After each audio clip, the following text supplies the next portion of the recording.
They got another opportunity to do it here. Haven't won a series since December of last year.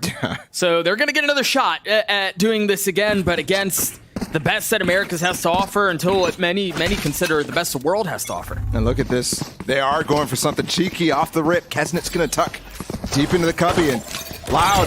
Oh, I mean, but there's two sheriffs actually bought up here, and they just did massive work. Nailed them. And I mean, Melzer as well put the wall up to defend himself, but leaves his teammate out to dry. Talk about a start to a map. Hey, great start for Loud. And an attempt was made by KRU. I do like the fact that they tried something different, right? They tried doing something cheeky, I believe was the word used to describe it, but unfortunately a bit too much. Loud have gotten the kills that they want. They've gotten the guns that they want. I believe they upgraded one sheriff, if I'm not mistaken, and now they're going to rotate away. And these are the moments that I think KRU need to be able to capitalize on, where there's a decision to be made by Loud, and they can't allow them to just make the simple one, right? They got 3 kills on B. They realized there was a stack. They realized, okay, the team is going to continue to rotate over there. And they're just going to force this 4v1 on the site here against Nags. Melzer's barely here. Bomb grenade out. Last player standing. Nags trying to get a kill into Aspas from the furthest fringe possible. Not able to do so once again against the Sheriff. And now Melzer's left in this 1v4. He's got a frenzy. Planted. How Got did a he little get here? space. He's got the element of surprise too, but it's not kept up for very long. I mean, he was in between everybody there, Yeah. too. And to go back to what you're saying about, I mean, they haven't won a series since December, and against VCT teams, it's 8 losses in a row. It's not just the 0-5 that you see them on the scoreboard or on the standings right now. It's a lot worse than that of a picture. And now dealing with, as well, a 6-man subbing in. Davies, the Colombian for this team, is out because of tendonitis in his elbow, so big shoes to fill. And against the best team in the league. In a role that's not easy. That's not like a plug-and-play role. The Harbor to execute well can be really difficult. So we'll see what he's able to do. Again, the first round went in favor of Loud off of 2 explosive openers with the Sheriff. Now they've got a couple of Spectres to work with as well, and a Bulldog. A little bit of spam, causing some damage on the Kawanzin. But that's all for now. They've taken so much space down B long. They have 4 pushing down that way. Yeah, I mean, but Loud right now, they're recognizing it's the same thing that happened on Pistol. So look at Les, he's already watching here, and he's not even worried about the double doors playing. And this is honestly very similar to what they do on other maps as well. We've seen a very similar approach on the defensive side from KRU on Ascent, for example, where they send multiple down a flank, and this time Loud was just ahead of it. They were ready for it, and they just cleaned it up. Look at that unity for Loud. Peeking back through double doors, or through Art as well. Kawanzin just in time to save Les from the oncoming players through shop. And this looks like it's going to be an optimal round for them as well.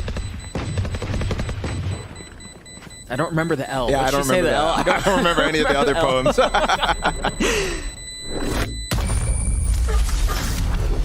We can make our own throughout the series. I mean, Okay, Sky. Les just looks crispy. I mean, the Sheriffs, I think every single shot from the Sheriff has hit, has rang true. And it's also nice to see Loud again. They're the only player who's isolated, the only player who's alone on the map is not carrying a rifle or even a Spectre. Very few chances even given to KRU. It's just so logical, right? So intelligent, so well played.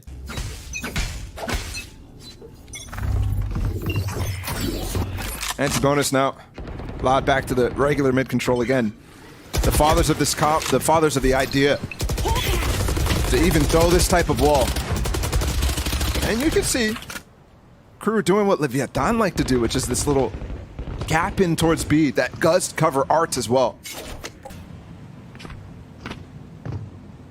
The thing is, they didn't, and I think it was because of Asheti's wall, they weren't able to scale up far enough to clear the alarm, but that's in Link right now. This position that Les has gotten to, I mean, holy. It's going to be able to lurk all the way back all. Kesnet's just dead. There's no way he knows. Nope. No way at all. Asheti's feeling some of the wrath as well. That is beautiful. And I think also recognizing that alarm bot was in mid, they actually could have broken it, but they chose not to. Hawk out. recognizing that that's not going to be over towards B. Yes, there could have been a turret, but they also probably spotted that as well. That mid control goes deep, and now Les is already hunting. I mean, he was definitely up there in bank. Yeah, seemed like Loud wanted to go hunting. Loud wanted to go deep into their spawn, and the 3 remaining members of crew. Looks like they are going to be able to keep the rifles in tow. Forgot about the corner of that wall there. And carry those rifles in the next round, but this is another round won by Loud. Economy should be really nice for them here moving forward. Townsend wants it too. He's alone, so not going to go too far. I do have to say there, I mean, Kesnet probably expecting a Shetty, the substitution, to be able to spot somebody walking up like that. But I think there's no blame to even be thrown there towards that Shetty. I think that wall was just perfectly timed for Les. The way that he's able to get up all the way next to that screen is just beautiful. And things off to a little bit of a lackluster start from crew. Really, I mean, 2 kills on the board. And they have to deal with Loud now, starting to get some ult economy up for Les. Blinded. Oh, and a dink onto Ashedi already. It's not the start you imagined when you found out you'd be starting for crew. 0-3 so far, already having to get healed up with no armor, while the rest of Loud are threatening to barricade their way onto A. Tui's the first to fall, though. Well done by Kesnet. Remember, that's a rifle that they carried from the previous round. Scout destroyed. And reclearing Art too, but once again, Les. He actually gets taken out. There we go. That was a bold repeat by Ashedi, too. Not just to take the duel the first time, but to choose to willingly, by his own volition, refight. I mean, it's a risk that kind of has to be taken in that sense. Yeah. Les, if he gets that position, they all of a sudden have the pinch through Art. Melzer would have been in trouble, and they can execute on A now. Loud actually in a 3v5 situation. Remember, it started with the dink. And it may end with the 2K here. Or it may end with an S-Best kill. I mean, when they went for the 13-0 against 30 seconds left. EG last week on this map, it was stuff like that that was happening over and over and over. Yeah. Just magic from the Loud players. Aswas off-center plant behind that box in his smoke, avoiding the spam from Kesnet there. And it's down to a 3v3. Yeah. Off of a 5v3, and Loud doesn't have a ton of utility, but they... Yikes. Oh, boy. Yikes. It's a 3v5 converted to a 4-round lead for Loud. And look how the difference Let me know if you need healing. and how this map plays when you go through B-Link versus where you go through B-Long. You just have so much more control of the site. And the retake gets even harder. I mean, there's multiple stages that you then need to overcome. You can't just go for the regular B-Long wall outside of from B-Link. It's really tough, but thankfully that save allows a buy here. Allows a little bit of a force from crew. Right there. Still no op for Kesnet though. And I think he needs to get that going sooner rather than later. Oh, he's going past this wall. I've never seen that from a Jet player. Very nice attempt. There's a gap there too, and Kesnet did abuse this in past games. As soon as the Reckoning's invested, you see the defensive walls trying to go up from crew to provide some cover, but Aspas getting high ground and a kill. Reckoning still ticking away. Cloud's tucking behind. Nice molly on him. Some utility. Oh, the Cove just saved his life. They have control of this, crew does. Had that backhaul peek, and yeah, there we go. Klaus coming out from the screen. That's spammable, and you also have the flank now from Melzer. Nice. Very doable. Catch. Oh, I mean, that certainly would have helped things for sure. Kills just escaping them. Loud don't have the spike currently, Enemy remaining. but crew have a round. It was really off of that, what, that 2K with the Bulldog from Hell? From Klaus. That was quite well handled, I think, actually. I mean, after losing Aspas, who went for that updraft on that box, they're able to keep them behind the screen, behind the Viper wall that they had. With Melzer flanking, remember. I would agree, too, because you look at it on a minimap, and Loud had, what, 4 members on side. It looked really claustrophobic. It looked really clouded, and it didn't look like crew was going to be able to handle it. But, I mean, you mentioned it. It seemed like they still had control, and then that 2K from Klaus won him the round. You got KRU with a couple of ults of their own here. One of them is already fallen, but they still have the Seekers for Klaus. It's a big trade. There's not 2 rounds in a row where KRU are getting advantage really early in these rounds. Toxin screen down. 3 rounds, but they lost. And I like the adaptation too. They swapped the KJ over. This wasn't as bad as a 3v5, but KRU did have numbers advantage here. Now equalized. Toxins. Seekers dropped and Les gets caught slipping. I mean, that's what I'm referring to when I say the adaptation. They swapped the KJ over, and Les, all of a sudden, you can tell it's an idea for him to try to get past with his screen. And now Melzer's in a great position again. They've got the pinch on main. Scout destroyed. Spike planted. Can't go too fast, though. Can't get ahead of his team, and he actually does give up the advantage because of it. He's patient on the Cove's still up. Now spam down as Clash trades with a bit of his own. Melzer ahead of it. One enemy Aspas in the 1v1 against Nags. He has blades, light armor, and time on his side, but clean shot from Nags to get KRU the second. That massive trade in mid forces Loud actually to go a little bit faster than you expect there. I think losing Harbor in that instance, and then also losing Les down belong. I mean, a good attempt by the 2 players remaining on Loud. But wow. KRU, after a really rough start, losing the bonus, getting back into this. They really are. This is that defensive side. Alarm bot out. Keep up. And while the shots did not look clean in the very first couple of rounds, they're definitely coming online now. Has it with blades, and it's aggressive. Both of them, but Aspas wins it out. He's gotten 2 on the round, and he's looking for more. Melzer on the other side, and Ashedi close by as well. Way to get out there, too. They bait out the reactive Viper ult, and they're just gone. So hard to hold this if you're Nags. I mean, he's got a Cascade he has to deal with, a Trailblazer in his face, and Molly's in his lap, but Ashedi here helps. Gets one with the Bulldog. Toxins going up. They've got 2 mollies, too, but this pit is weird. They have just unconventional holds so far on these post plants. Reckoning's not even going to go towards the pit. So they're able to hold from here, but they're also dealing with a really small choke here, Loud. This is a tough post plant. Kawanzin's playing a little bit further back, but they're still tucked. They're still concealed by the pit. As the spike ticks away, KRU are going to have to be pacey about this one. They're going to have to go. They're going to have to brave the pit, or at least attempt to. Ashedi left alone here. I mean, this is decayed and dead. Absolutely brutal. A little innovative mix-up in the very late round with that Viper's Pit that gives them so much space to hold the flank through B-Link and also hold the plant, too. Yeah. Pretty devastating to deal with. A Loud that continues to innovate. A Loud that continues to get creative. On a map that, actually, they did stumble recently. Yes, they might be the fathers of the comp and the teachers for many on this map, but they stumbled last week against Sentinels and the new Marv on that team.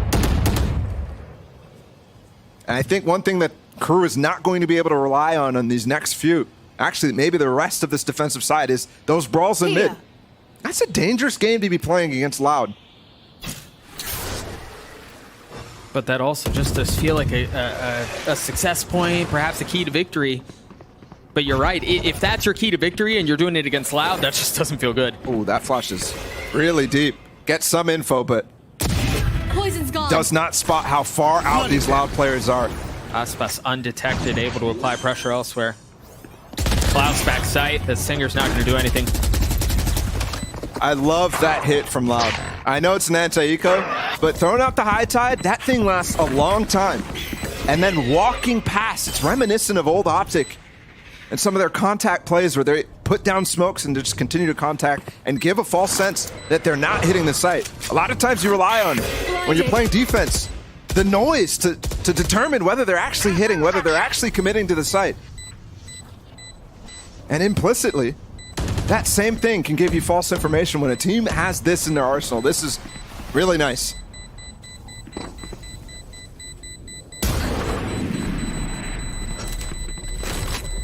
remaining members of KRU just going to die harmlessly to the spike. Important there. 2 people, 1 off ult, Sadak and Kawanzin. I mean, if they both get kills there, you can see a different story in this next round, which is critical. It's a swing round. And it's a timeout for KRU. Find themselves down 4 rounds, and we've already seen a lot of versatility and a lot of uniqueness in how Loud have wanted to approach this.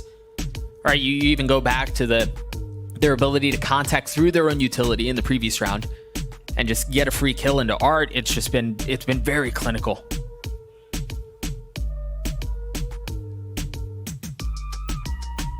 First chances for the coaches to talk.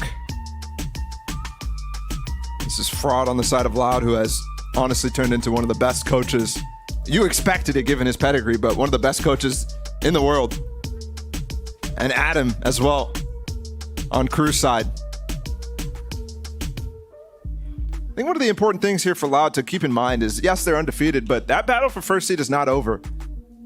They cannot let their foot off the gas when Cloud9 is only 1 loss as well. If they lose a single game, all of a sudden, yes, they have the head-to-head there.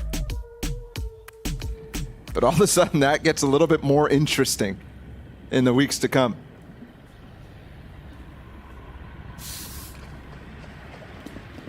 Off this timeout, we'll see what KRU decide to do. Again, down 4 rounds. Nag says his ult. You've got Kesnet with the op. Light armor 2. I expect some orb control here from Loud with 2 players close to the ult. There's no reason not to go for one.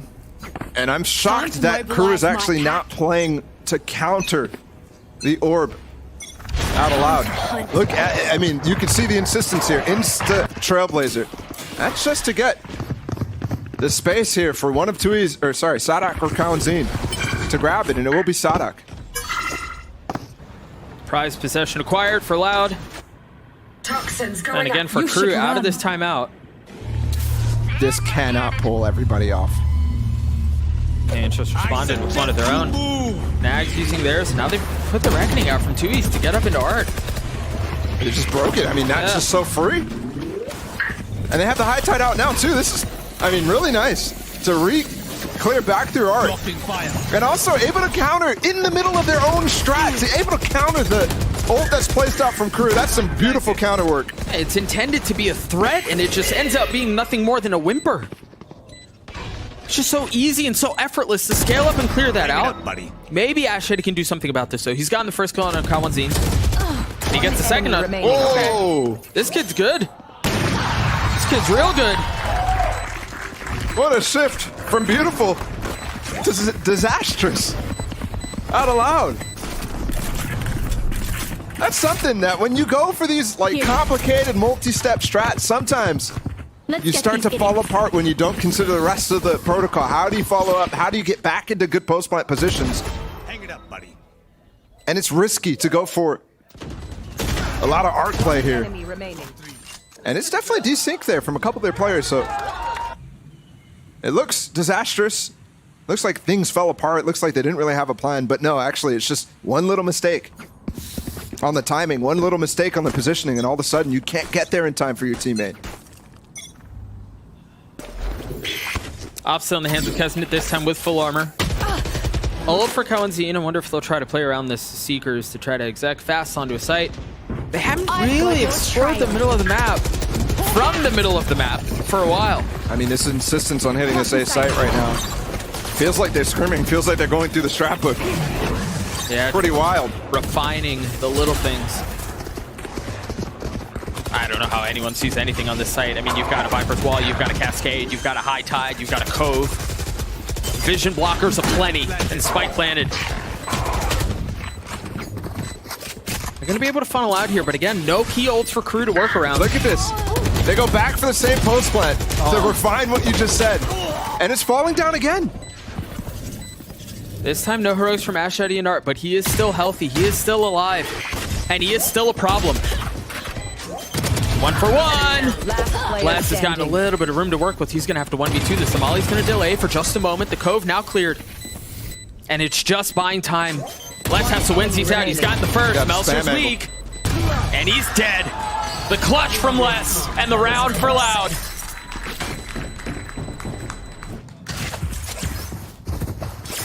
7-3. Starts to look and paint a picture. It's not perfect out of KRU, but there's definitely some things to gain from this. I think for me, though, I'm looking at a LOUD that's definitely going through things where they're testing.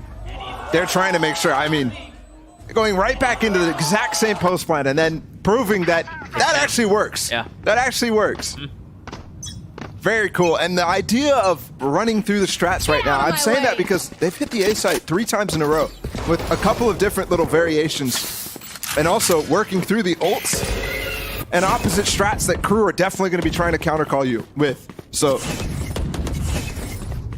LOUD just looking to get better and better. That's what Ospa said in the interview at the top of the day. It's funny, they paid them a lot of respect in that interview, but given how they've approached the last couple of rounds, it doesn't seem to be the case. At least not in the server. More concerned with refining their play than what their opponents will do. Aspa's taking a little bit of damage here, has the blades online.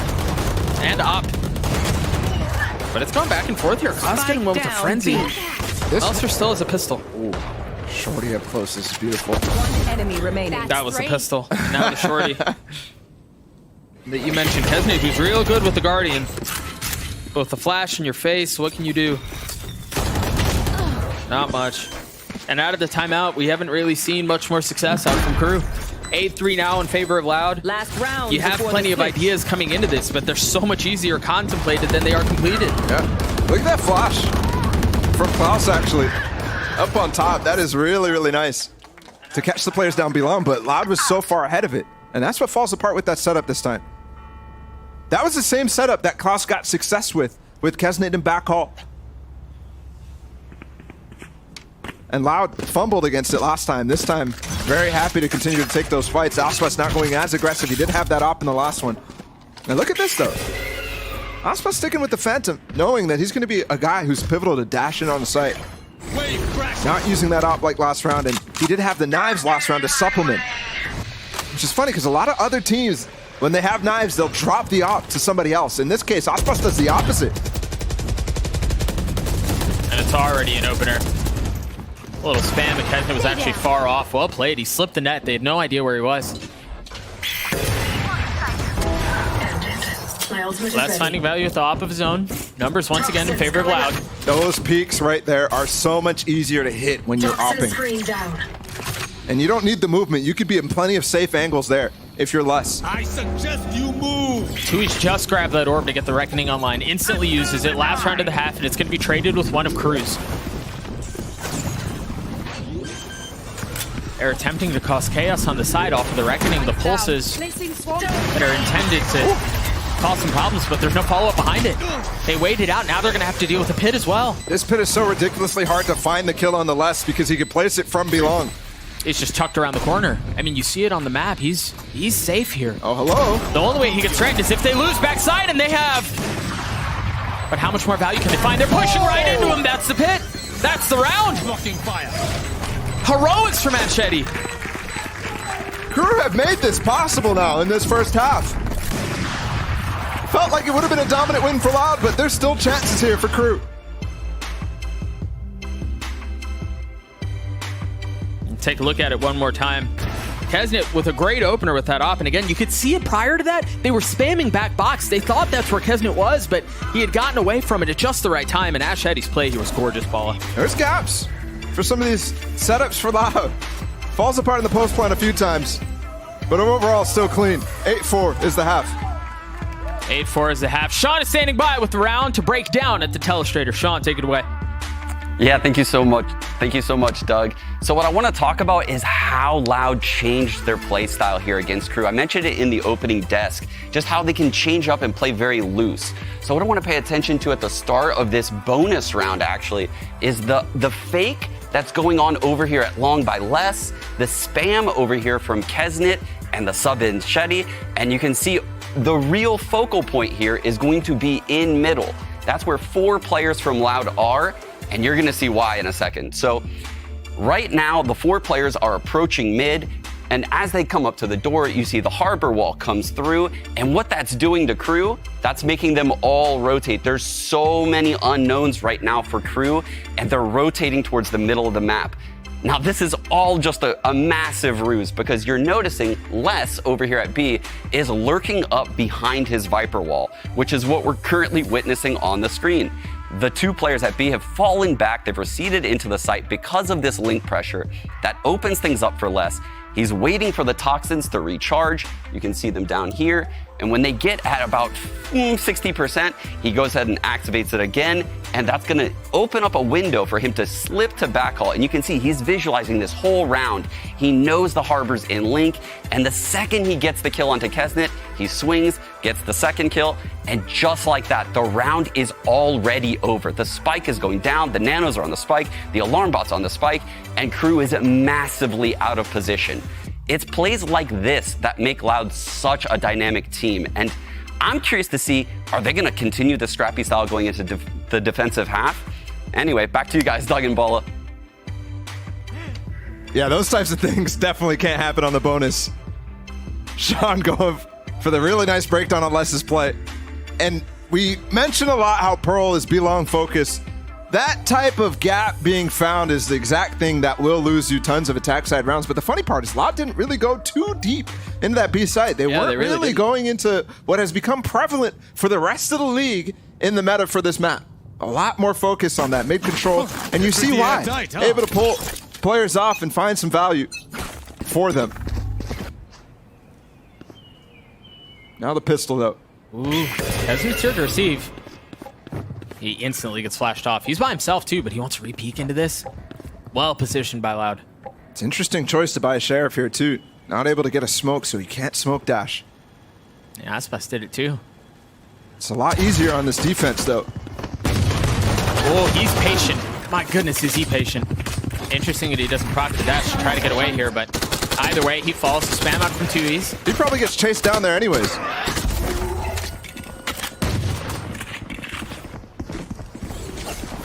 Either way, KRU's numbers advantage and the spike planted. Spike planted. Seems like Kawanzinya is going to try to rotate to help out 2Es. Backside, and that's where the vast majority of KRU's strength is. Kyle spotted. Or excuse me, Kesnet spotted. They haven't really scaled. They haven't chosen to threaten. Are they going to try to take this fight? They're patient about it. They're taking their dear sweet time. Not yet. They burned the clock down perhaps a bit too far, yeah. It's a flawless round for KRU. Really nice. I mean, canceling Aspas immediately in A main. And the funny part too is Aspas actually was supported by a lot of teammates. But because Kesnet is able to actually explore alone on the default, he recognizes there was a hit. He recognized that there could have been a setup for Aspas. And he brings the rest of his teammates over. That's massive. On the attack here for KRU, this is definitely a boon for them, winning that pistol. It'll certainly help the comeback attempt. 3 rounds now separating the two teams. And KRU want to go fast, and they're making no intentions of concealing their intentions. Wall up. And to actually be able to pull over the rotate from Loud. Turret down. See if Nags over there can actually spot that there's rotations. I don't think he can hear less at that point. So it's not calling the rotate back from KRU. This is dangerous stuff. Aspas has a shorty backhaul too. You've got to be careful here, KRU. Still time to pivot, if you choose to. But no, they are going to stay. Aspas waiting just on the other side of the wall. Gas should be running out very shortly. Here's that meta. Here's the idea. Over and over, just play post-plant belong, and against the pistols, it's very, very easy to do. Should easily be dealt with now. Should. Keyword. Should. Keyword. All right. Kawanzin's weak. He should die soon.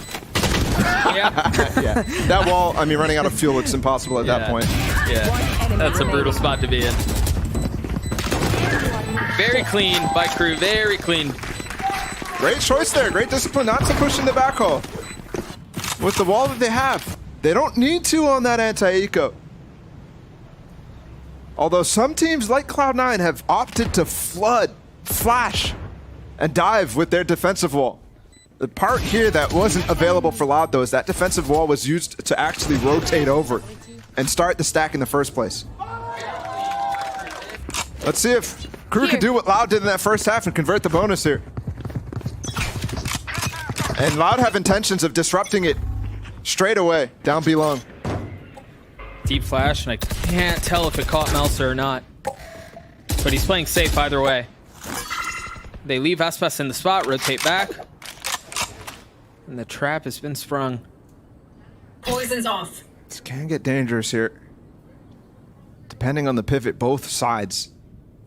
Aspas can explore against Melzer, and he's happy to take that. He's even happy to stay for more, which is a little bit bold from Aspas, given that there could be players following up, and he's going to take the space and actually get rid of a disadvantage that you have when you push B long, which is the speed of your rotate. Poison orb emitting. Be a flash here for Less to peek, but he pops it early. Poison's off. High tide comes in from Tuiz, though. Right there. Down in B-Link. It's beautiful stuff. And look how much more flush that is than the rest of the harbors that you're seeing. There. That flash is going to get some Poison info. orb. Just waiting on the other side of that wall. Now starting to work their way up through Art. They have a little bit of help from Nags, who's coming in through main. Good flash. Very good flash, and better shots from Kesnet. What? That's through the Viper wall. Or the Harbor wall, excuse me. Kao and Zine just got a spam on 2. Now Aspas, excuse me, who opened the round with the pick, is rotating through. One enemy remaining. And they've got him trapped in. Yo. This guy is a 10 new seconds demon. left. And Nax doesn't even have the spike. Aspas also reclearing A main. They know where he ran. Not going to chase him down. I mean, that's unlucky for KRU. Kao and Zine just spams them through the Harbor wall. I can hold an area pretty well myself. Make sure to cover the angles. What I an can't. absolute gem that Loud have picked up. So often, just dominating. Some of the best teams we have in LA and the world too. Remember, this is the team that did get the runner-up at lock-in. Attempted that reverse sweep at Fnatic. This is the team that still has only lost to 3 teams ever. That is crazy to think about. KRU is one of those teams, which is wild. Even crazier to think about. A team that is 0-5 in this league. Different roster for Loud, but you can see, I think it's without a doubt now, as the game has developed, Loud, with this new roster, look better than the iteration with Sasi and Pancata. Yeah, I would agree with that entirely. It's so much explosive potential out of these 2 new additions. Wow, flashing through, dropping the wall. Very well done. Beautiful stuff. One I mean, enemy and honestly, remaining. that was well played by KRU. Spike down They were B. all tucked behind the pillar, so there was no flash, right? They didn't hit anybody. went blinded, and there was no info gathered, but Yeah. it's still just better from Loud. I mean, look, they set up a firing squad. It was literally 3 players, all of their guns out, wall drops, and it comes at such an unexpected time, especially given the fact that in prior rounds, remember, Loud used the full fuel to be able to rotate, to be able to make a different play. And now the round's wrapped up. They got the high tide deep by Tuiz. They got an alarm bot behind it. 30 Nax has seconds no left. chance. So he's going to go all the way towards the A side and save. Loud continue to just show so many different little tactics. It's so interesting, too, because for me, when I'm thinking of their chances to take down another title, to go on to Tokyo, to go on to Champions, whether or not 10 they make it seconds there, left. it's still up, and it's not necessarily a guarantee, but Right. looks like an easy path for them. Should be. I expected them to, not show as much. I expected them to not put as many maps out into the world as they have so far. Even though it's a 5-0 start, they have lost like quite a us. few. I mean, almost Yeah. every series They've lost has at been least one. one map loss, except against Furia. Yep. Yeah, 10-3 in or 10-4 or 11-4. Either way, they haven't lost very much on maps. But it's interesting that you mentioned that around how much they're showing, because I kind of expected them enemy to remaining. try to flex a couple of different maps in this series. I thought we may see a bind. I thought we may see a fracture. I know it's been their perma, but they just stick to what they know, to what they have shown so far, and they're just iterating on that, which is equally as impressive. Yeah, but the great part about that is it actually allows for some of that uncertainty in how good they are on those maps. So when I talk about hiding strats on like Pearl or something like that, not showing your new stuff, Poison orb emitting. they actually do have that capability on Fracture, on Bind. And we know that they can play Fracture. We saw it at lock-in. So I think it's a very good, interesting conversation about the map pool and what they've shown so far here in Americas, but Fraud has talked so often about he wants this team to have a 7-map pool. We saw it at lock-in, and it has given them such a strong advantage against everybody. Trailblazer goes flying by, not connecting on anything, but they're still able to keep some mid presence, which it looks like Crew want to do, or at least grab the orb, potentially pivot back. Just one rifle in the hands of the attacking side for Nags.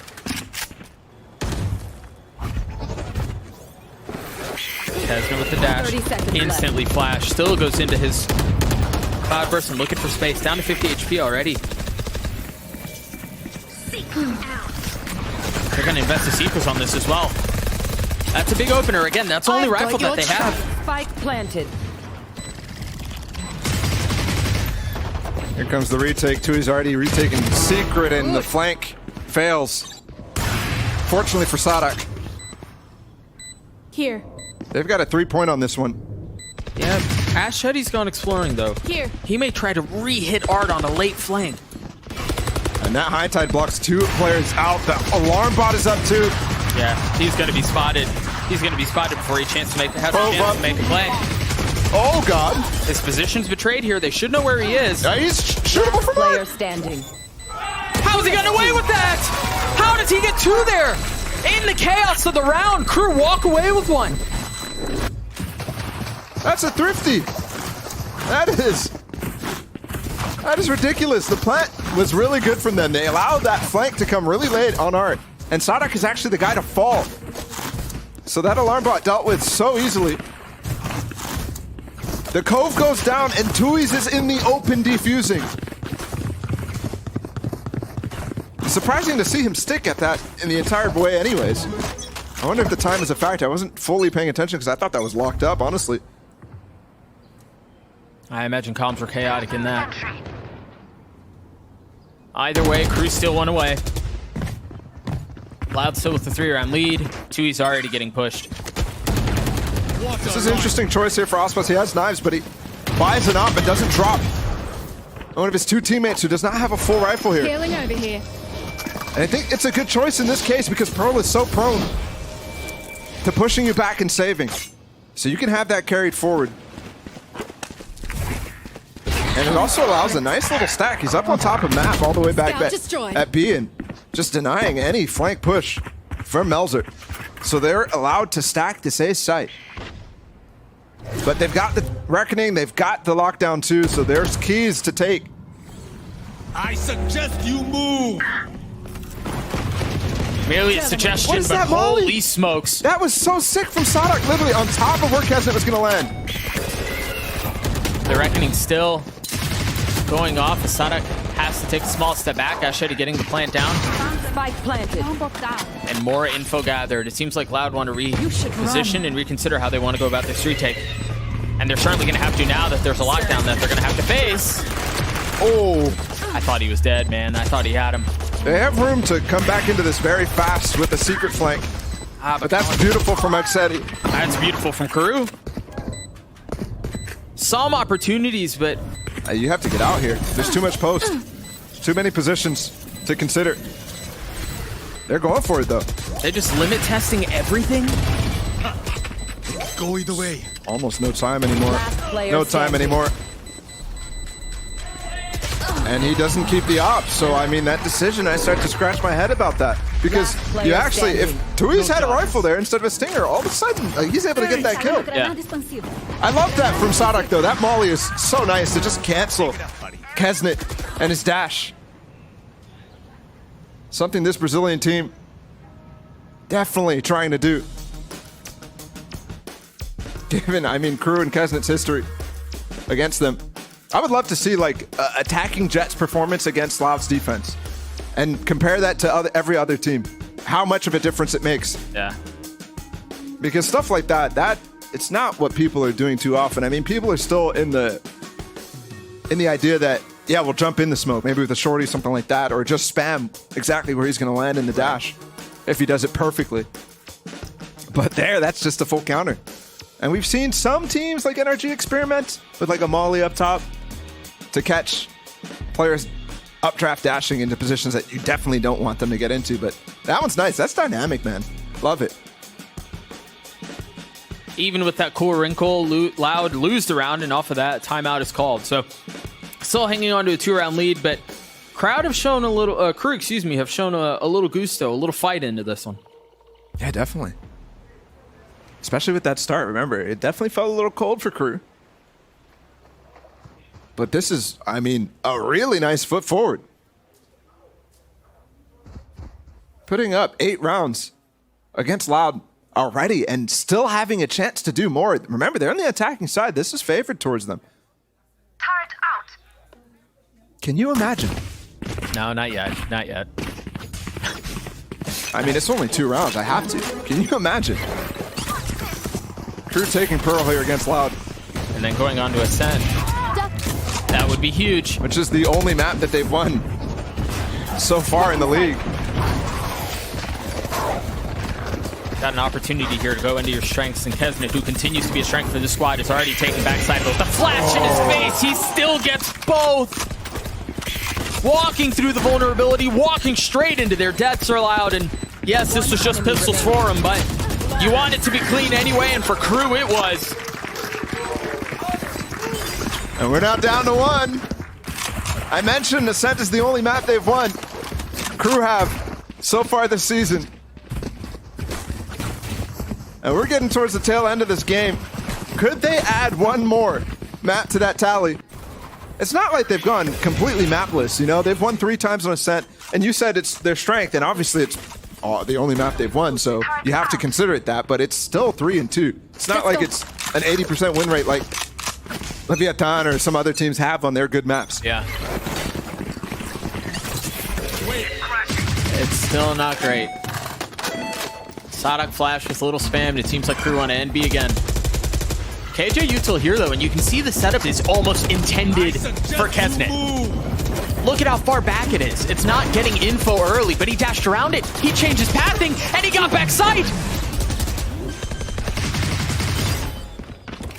Really nice stuff. He's able to clear the nano swarms on the backside too. So Sadak doesn't have that tool. They're getting through a Viper ult with the Reckoning, but Tui's just dominates. Or gets dominated. Kesnet with 3 on the round already. And he's feeling it right now. He's just continuing to fight outside the pit. Yes, he is. Sadak perched up top. They're going to save. I like that from Sadak, spamming from the highs. Makes it really difficult when you're playing with the Phantom to actually spot where he's coming from. I mean, you just have no idea, and you're just getting peppered from everywhere. Yep. Yeah, you're absolutely right. This double controller meta is a big reason why Phantom has really come back into the forefront for a majority of teams, not just the Americas teams as well. In the past, it was like the North American teams and like DRX and Pacific, and everybody else was using Vandal. We're tied up, guys. We are tied up on this first map. How in the world does this happen? KRU winless on this map, but the maps have both been close. They've only played it 2 times, 11-13 loss to EG and then a 12-14 loss to MIBR. So it's not like they get stomped every time they come here. This has always been competitive for them. Yeah, I think back to that MIBR game though, and I think there was slop all over the place. This time it's short. Very, very nice. But you're right, I mean, the 2 games being close speaks that they can hang. Aspas, see if you can deny them. This is so bold. Oh! Excuse me! What is that? Sit down, Kesnet. And he's been such a key part of their success in these last few rounds. Now forced to sit back and wait. It's so ridiculous that he goes for that time and time again. That feels like he's getting a little. Bro, it works for him. I want to see every time. It's just so flashy. That's one of the one things in Osbos's games. Normally he's just this guy that gets 30 kills every game type thing. You're like, oh my goodness, he's just a beast. But that's the element that I'm like, yeah, this guy has style. He's You fun see to it on watch. stage. Yeah, he's fun to watch. Stuff like that cost him his life, though. Finished. Cost him the op.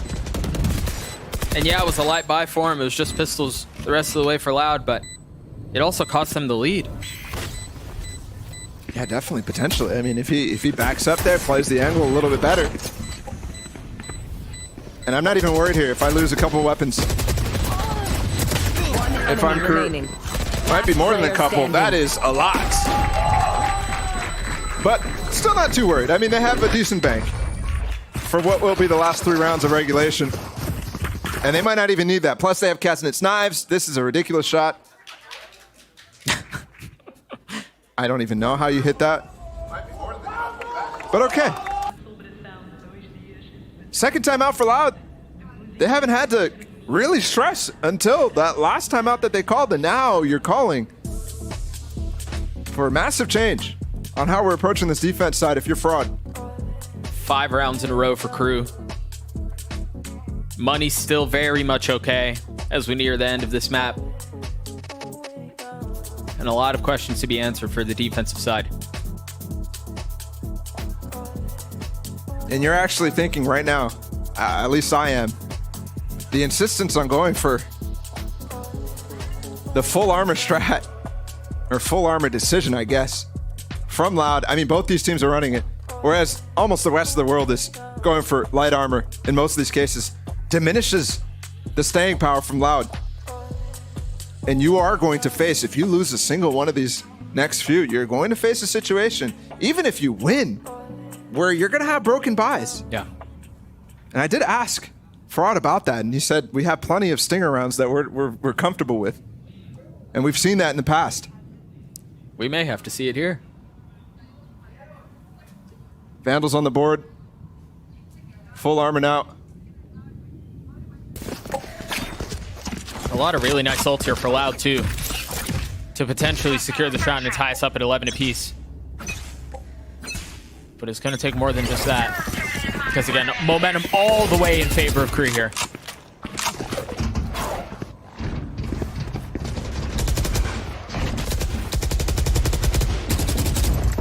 A little bit of spam, back screens, nothing found.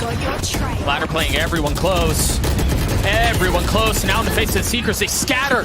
They have to back up. They have to give space away. And Osbos is challenged. Traded back, though, and they're pushing Spawn to get away from this lockdown. This is beautiful from Crew.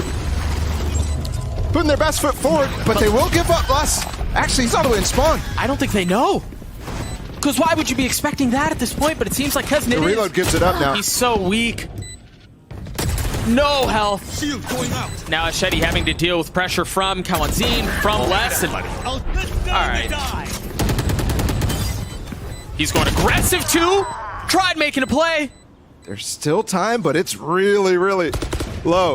Yeah, whittling down to a 2v2 here. I don't believe there are any nanos on the site, so it's just going to have to be spam. No mollies, nothing else. Meanwhile, They didn't get half. Les is dumping a molly of his own backside. He's got it down to 1v1, 61 HP. The spam Just no is time. good, but there is no time. You're absolutely right.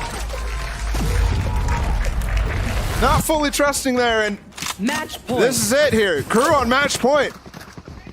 Crew 1 round away from taking a map win on a map other than Ascent. On a map that Loud is so good at, but maybe we start to have to revisit it, even though we've seen some brilliance from them in this map alone. This defensive side is very rough. And Crew is taking full advantage of it.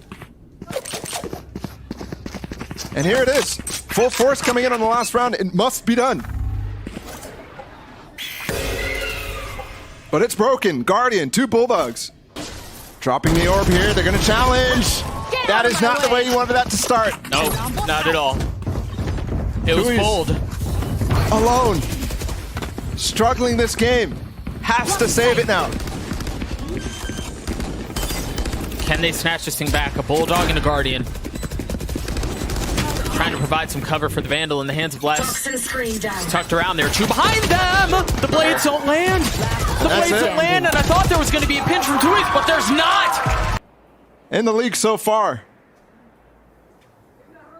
every single series they've lost a map outside of the series against Furia, so it's not uncommon. Loud always come back. It's just a matter of whether or not you see like a close game like they had against EG on Haven, or you see the game against EG to end it all. Turret cleared, and that's the cue for Aspas to go. He took a little bit of damage. Ashadi just decided he was going to challenge in the Cloudburst and take the fight to Aspas. KRU seemed to be doing a very good job of holding him back, though. Loud never made their way out. Nobody got through with Aspas there, and sure, he gets the kill, but instantly traded, and Melzer with a great smoke in the middle of sight. There's so much pressure that gets put down when you have that. Something that Pancata and some NA players as well were popularizing way back last year. And you can tell what it does. It allows those players to funnel out through door because they're so worried about what could happen through Gen, through Dice, through the smoke even. And that's a pistol for KRU. Defensive side needs to start as a streak. I said it a lot yesterday in that EG upset against Leviathan. We're looking right now to see if KRU can once again regain and become the Brazil killers that they once were.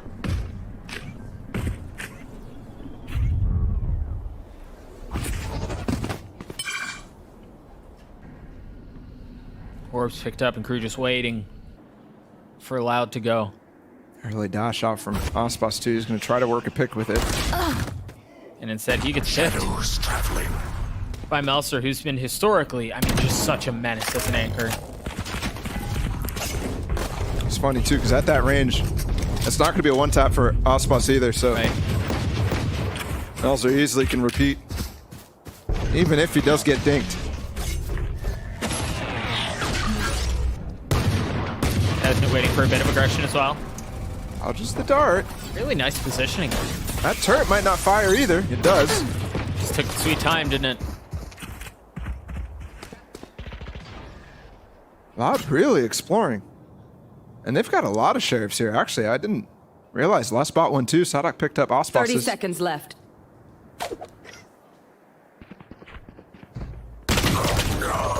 That's the second kill. Go into the Bulldog. Not leading there either. With the sheriff. And Tuis. Or excuse me. That Bulldog could have been hit hard at that range. 12 seconds. They're not even going to get in sight. Dude, they need to 10 die, seconds. actually. Oh, yeah. One enemy remaining. Sadak needs to go. Spike If I'm KRU, I'm down, running B. away at this point. Flawless. Oh, it's actually interesting. Sadak was the one player who did not buy there, so he could have had a little bit of money to force something still, but it wouldn't have been enough to get a full purchase. I would have definitely ran away if I'm KRU there. Either way, converting the anti-eco cleanly. Placing sentry. Similar stories to what we saw on Pearl. By both sides. We traded. I'm looking to see if Kezin's going to have enough money to get an op next round. It looks like investing the heavy armor might not get him there, regardless of what the outcome is. Loud have been so slow to start considering other approaches.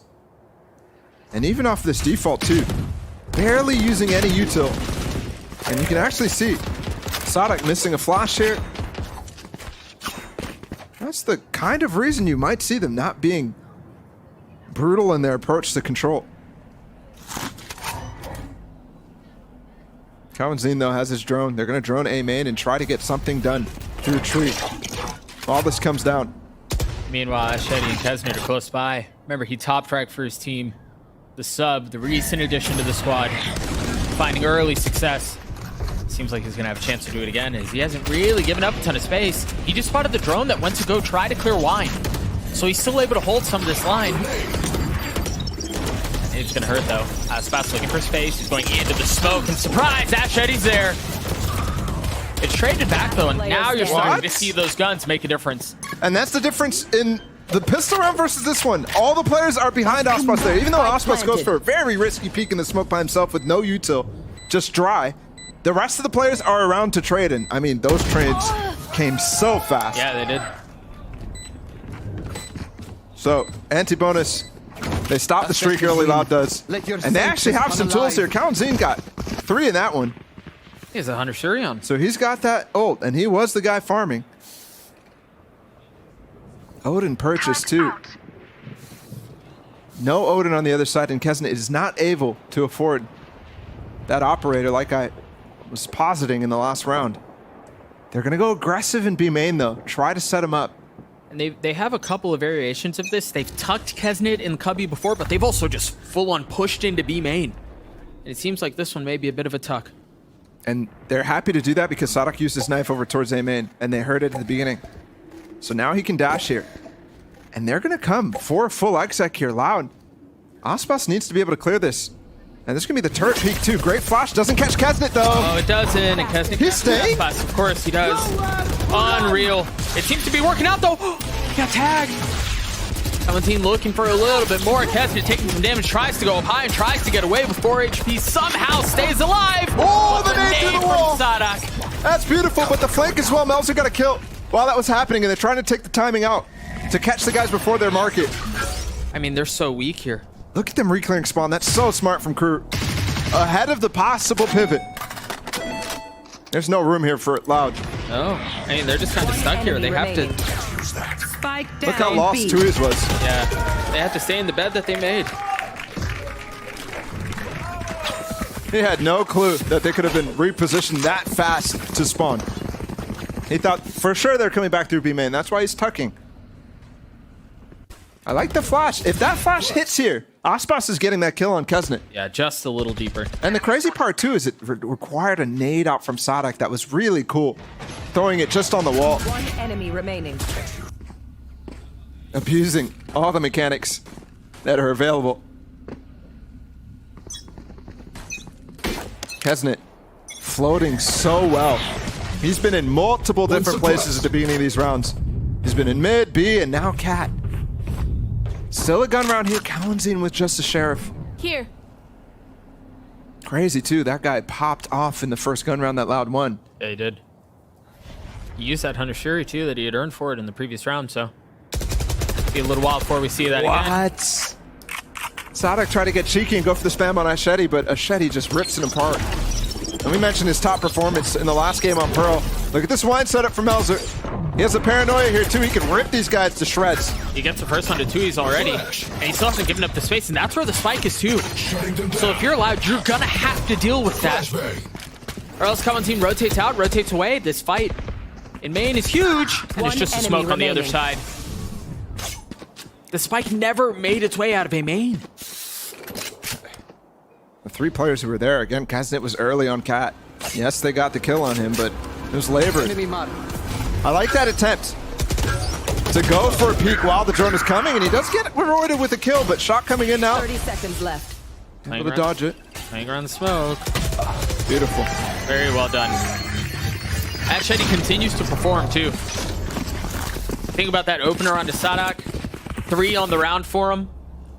That's not bad. Imagine stepping in here against the top team in the league. Yeah. Already having a top frag performance, but putting such a wrinkle into the strat. He's been put into this lineup, and they're not missing a beat on the tactics either. Look at those double flashes from him too. 4 Melzer to get those kills in wine.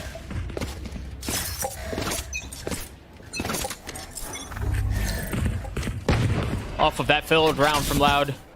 Previously, they're just down to pistols here. Stinger in the hands of Aspas. And it seems like not even Loud are impervious to attack side difficulties on Ascent. I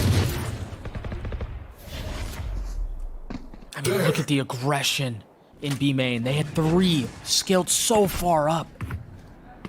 I missed if there was a turret there from West at the beginning of the round. Perhaps there was, and they just clear it out and back on up.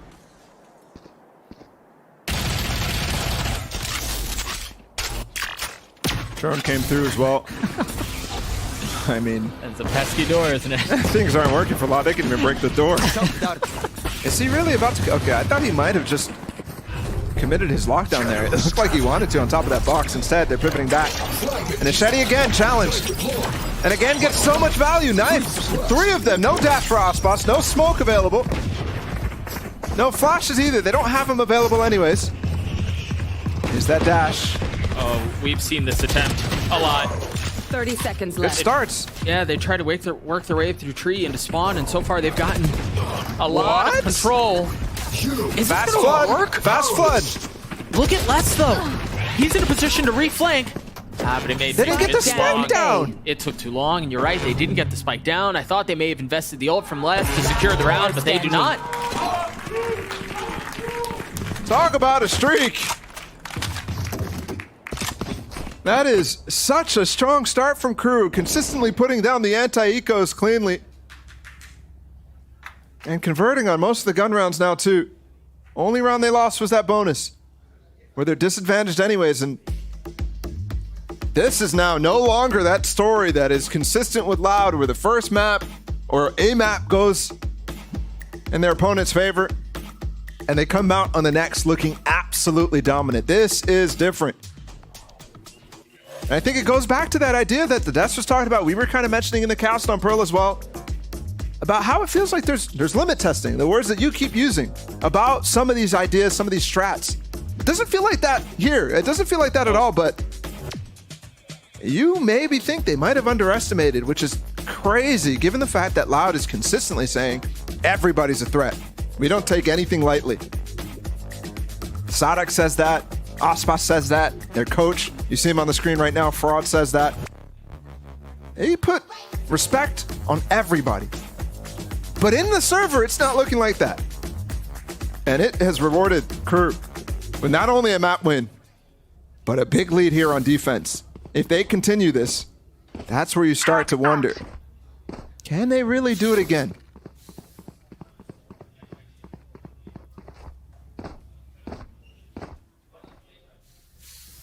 Vlad with the mix by here. Kawazine with the light armor, 2Es as well. And it looks like it's going to be Blades for Aspas. Worst part about that last round is Sadak popped his ult thinking there was a chance after he got those 2 Sheriff headshots. Yeah. So they don't have that tool combined with the lockdown to play with, and instead KRU has the ult advantage in this round.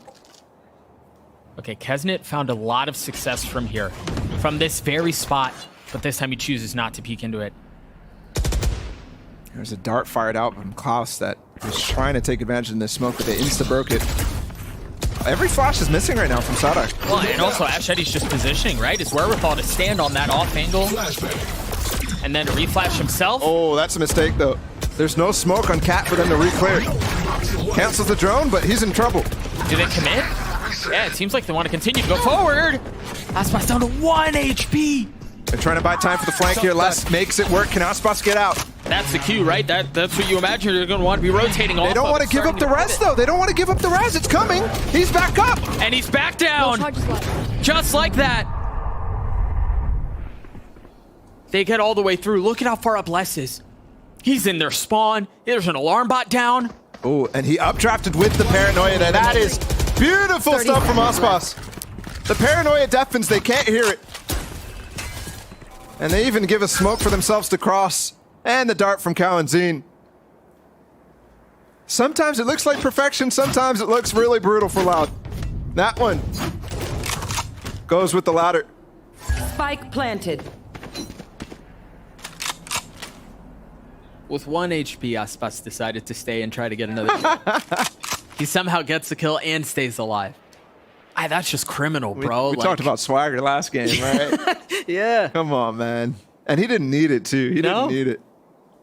But he knew. He knew he was in an advantage fight. Like I said, that paranoia deafens them. He updrafts, gets away, and is in position to have a nasty off angle. Now they're hunting.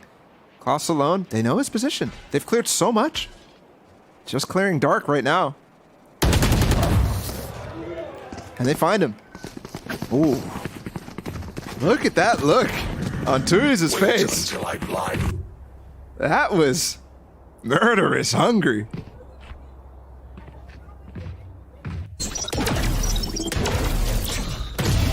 That first kill. Can't sling the res as well. I mean, he's just stat padding at this point.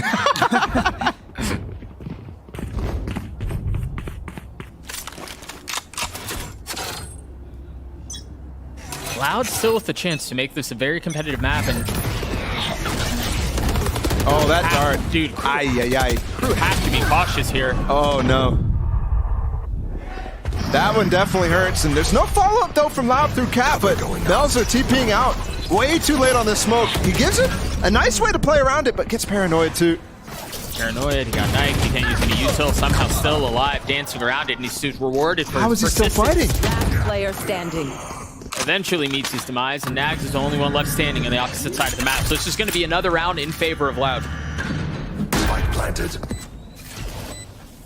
Curious if Nags, yeah, he started approaching, walking towards his ultimate goal, but backpedals.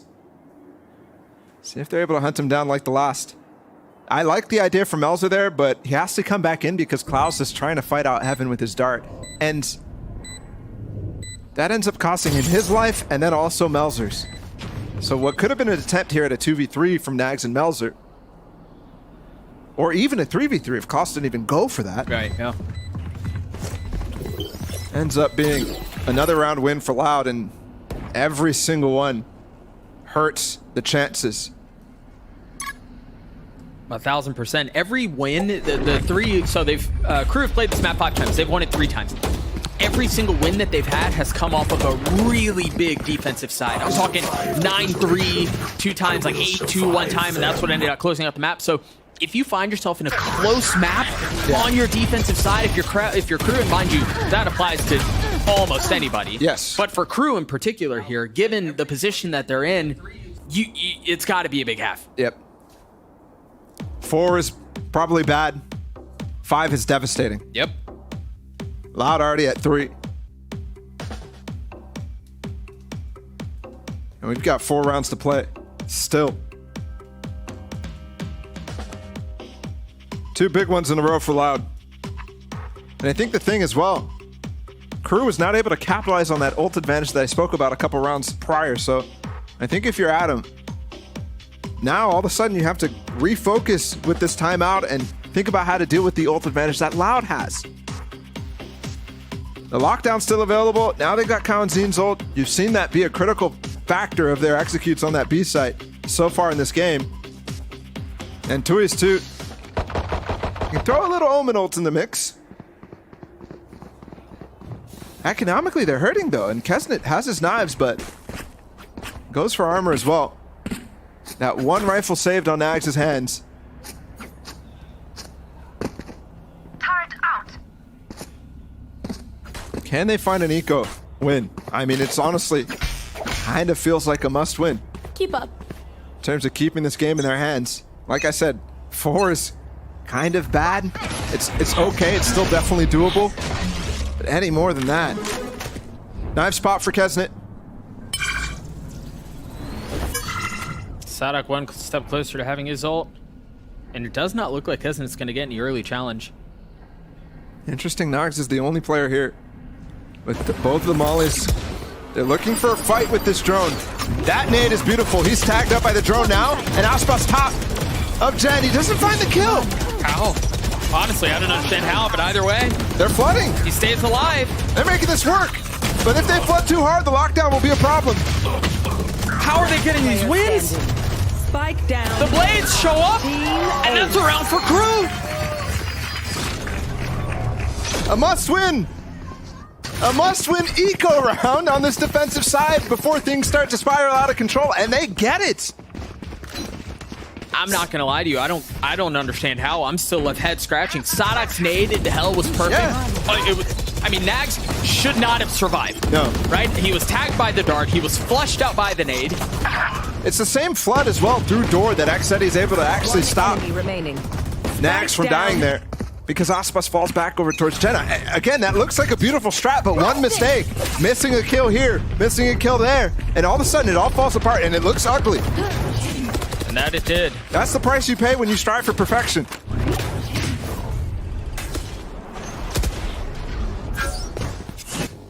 Hester found a lot of value with his blades last time. We'll see if Aspas can do a bit of the same as Les gets the opener on the round.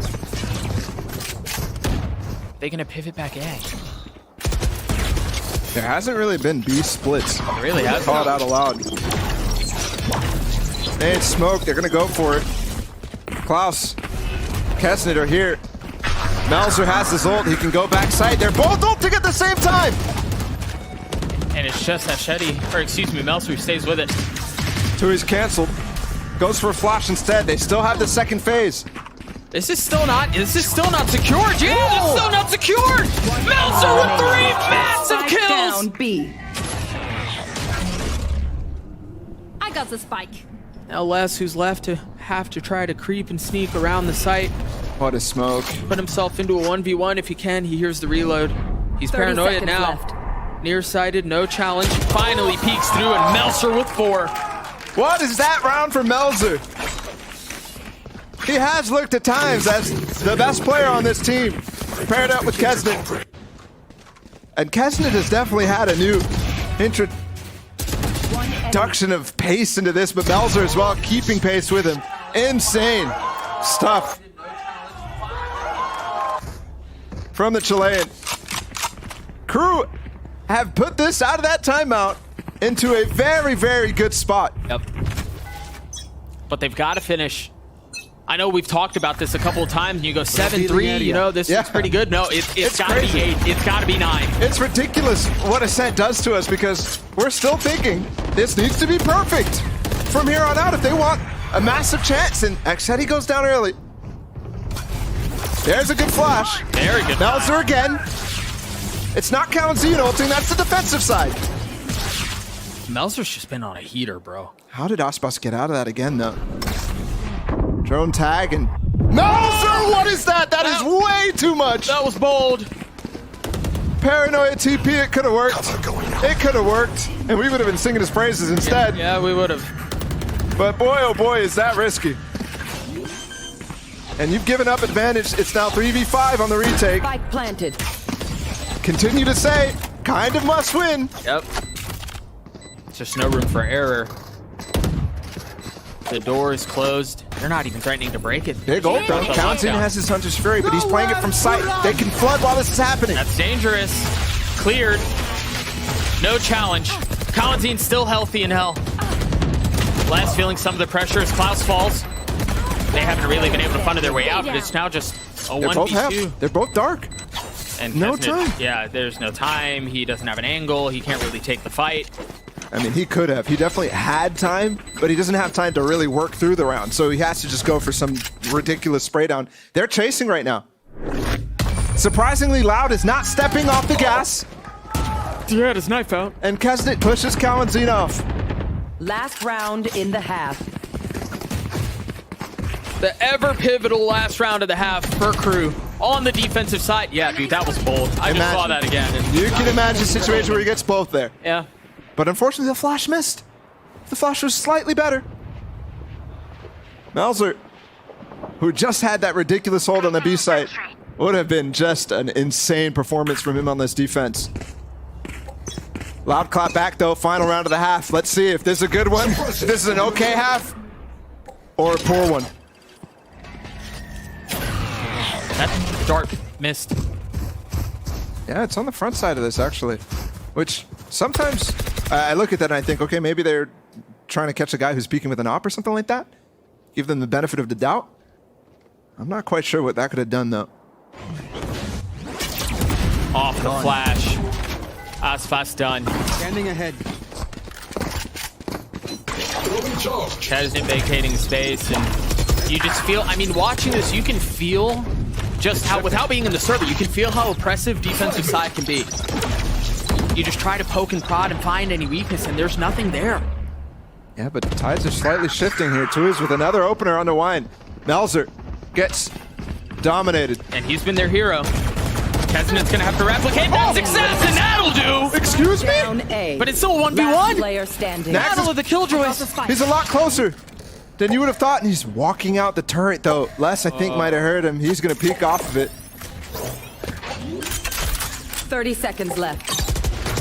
Turret now cleared, Les opting to take the fight. Now no cover. Oh, it's just a bait. He reads him like a book, but Nags has the high ground, drops. Dancing around the jetty, dancing around the pillar.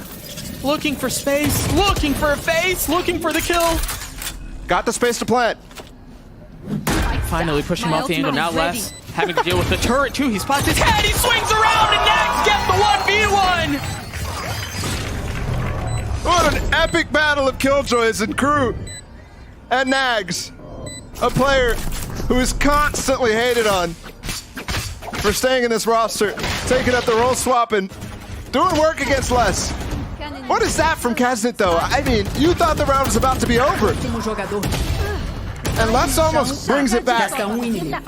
This is crazy. KRU with the 8-4 lead. Kaznit needed to deliver with Melser dead, and he did, man. Outrageous. Historically, KRU is one of the only teams, or one of the only 3 teams to beat Loud. And we talked with Les about what happened in the past and why, given what we're seeing, it very well could happen again. Há muito tempo atrás lá, né, a gente perdeu para eles na Dinamarca. Eu acredito que a nossa principal derrota tinha sido por desmérito nosso, querendo ou não, porque a gente perdeu 2 jogos seguidos contra a Optic e contra a KRU e a gente não chegou acordado para a partida, sabe? A gente não chegou focado, assim. E eu acredito que a coisa mais perigosa que a KRU apresenta é a agressividade de alguns jogadores deles. Querendo ou não, quando a pessoa está muito abaixo da tabela, assim, ela não tem tanto risco a correr, sabe? Então ela pode dar aquela agressivada a mais e tal. E isso é muito perigoso e a gente tem que ficar muito esperto. We find ourselves 1/2 away from deciding whether or not this is an outrageous upset and KRU continue to be Brazilian killers, or if it's a bit of the same, where Loud lose the first and then come back to win everything after that. Ball, I know we've touched on this a lot. We've harped on it a fair amount. It really feels like this will be decided by what side things end on. Defense side for Loud now, but I mean, look at Twitter right now exploding with some overreactions, I think. We'll see though. I mean, they look confident. Yeah. They look very good. And I think the funny part is what Les was talking about in that little feature that we just had of him. He said that last time they lost against KRU at Copenhagen, they came in unfocused. They came in unconfident. I can't imagine they're unconfident, but they do, in some instance, look unfocused. You saw a little bit of that even on that attack. Sometimes Sadak missing his flashes. You saw maybe a dart miss on that last round. Players getting caught, getting spammed by Asheti. And not really able to actually do much against some of the ridiculous smokes that Melser is playing around in that half. There you see Les actually trying to get the team hyped up. Ready to go. And it will have to be a comeback on this defensive side. It's very, very doable. It is still a major threat. 8-4 is not great. It's not good either. We've seen so many pulled back from further than this on Ascent. Look at this flash setup. Tuiz is trying to do something off contact, but they're up close with the smoke. They're going to swing through, and there's the big flash. They're going to fall back, and the smoke fades. The walk away with 2 big ones there. And the push from Sonic too. Spike down mid. Yep. That's the pistol Loud we're looking for. I mean, a little fortunate there for them to walk right into their setup. It almost failed, though, because that timing could have been brutal. But holding the ground with the frenzies. Loud respond with the pistol. KRU won it earlier on. We've traded back and forth so far on these 2 maps.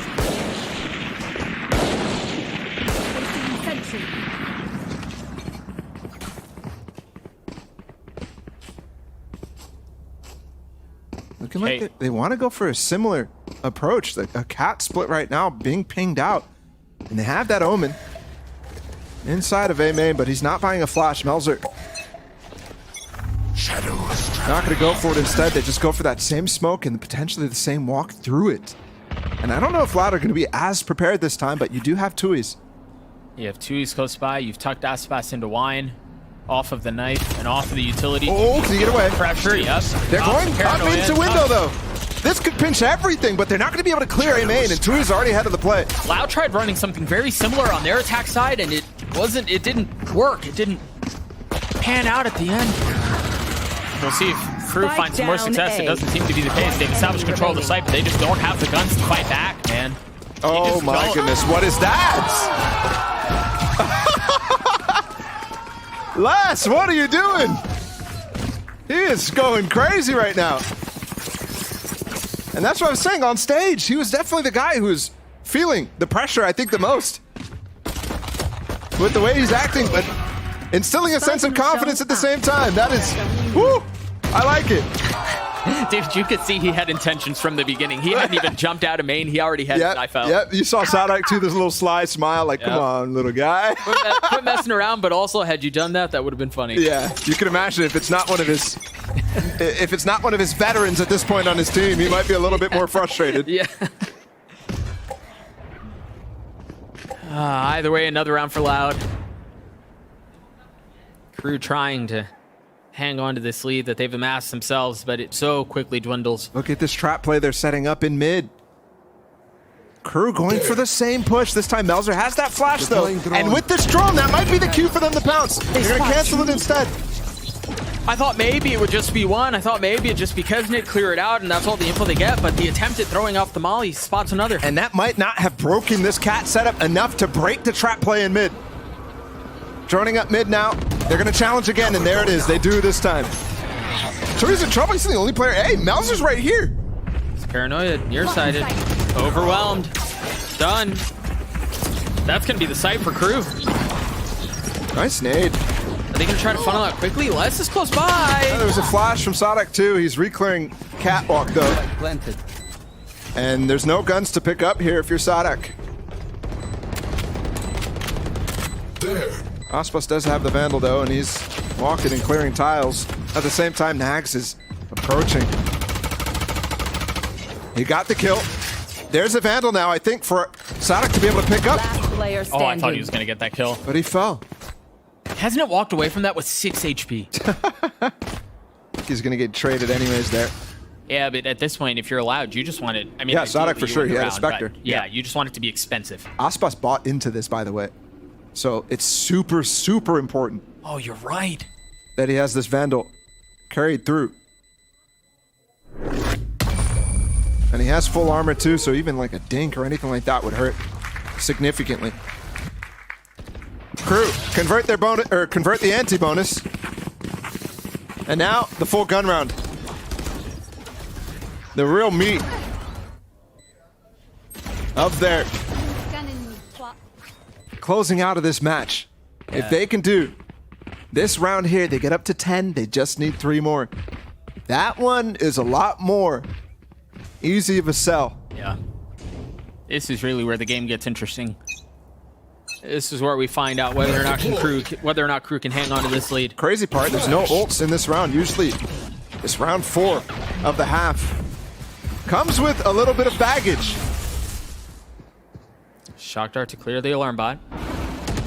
Aspas waiting just on the other side of that smoke, and the drone's going to get some info. If it can get a tag, there's maybe an opportunity for a swing, but it's cleared out instantly. I mean, Loud is taking some massive advantages just based off the setups that they're going for. Les has put his turret down, and that's why he's able to drone from outside of market there. And they have a setup that could just destroy the players who are walking up mid right now. Melzer's in a position to make gosh. something Oh, happen. gosh. They don't hear him. Now they see him. Now they know.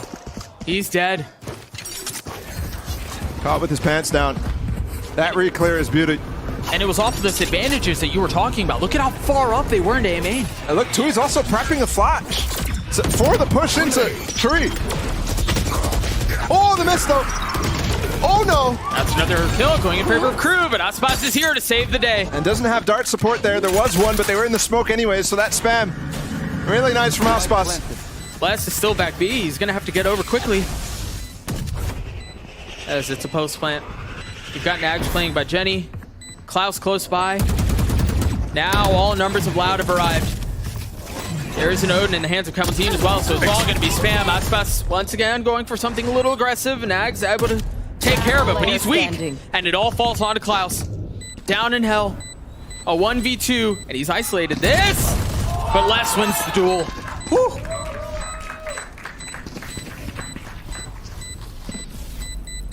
Very, very close. And Loud keeping it still in their grasp. It's that defensive side.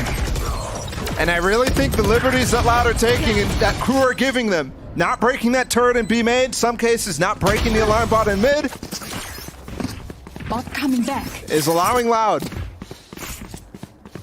a way back into this. a way to bring this comeback to life. This defensive side, it doesn't really feel like a comeback, but it very much is. The score pressures so much, despite the advantages you have.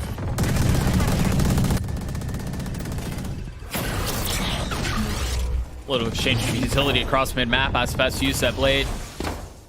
Axe did get a little damage done on Kalanzin on the spam too. But you're right, Aspas. Very, very dangerous. He's going for that tile spam right now on Sadak, but he's aware of the possibility.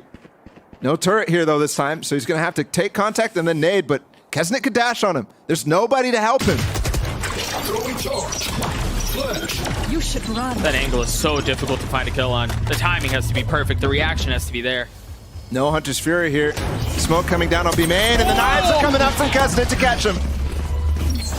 Aspas to respond. Taking some damage just a little bit, but the spam traded right back. Kesnet weak here. What are we watching?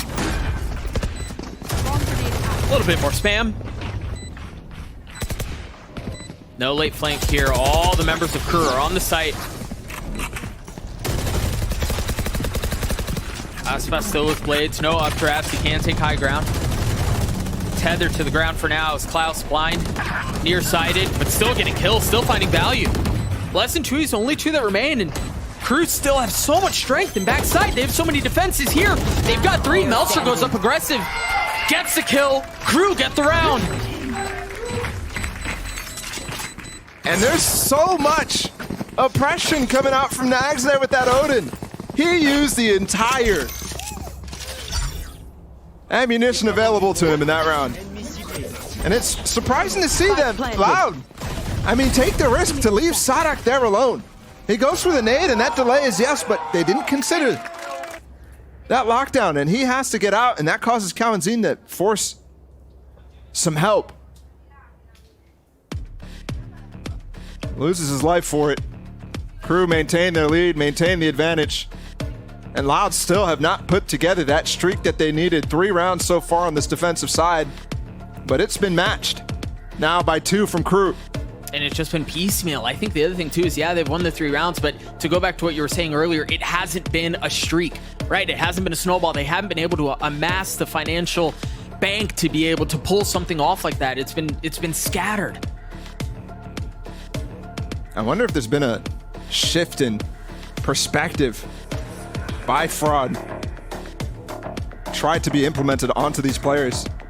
Because early in this one, we saw the need for Loud to stop with the insistence on trying out the strategies, trying out the new things that they've been working on, and go for what works. But I think as well, KRU have come into this very, very confident in their game plan.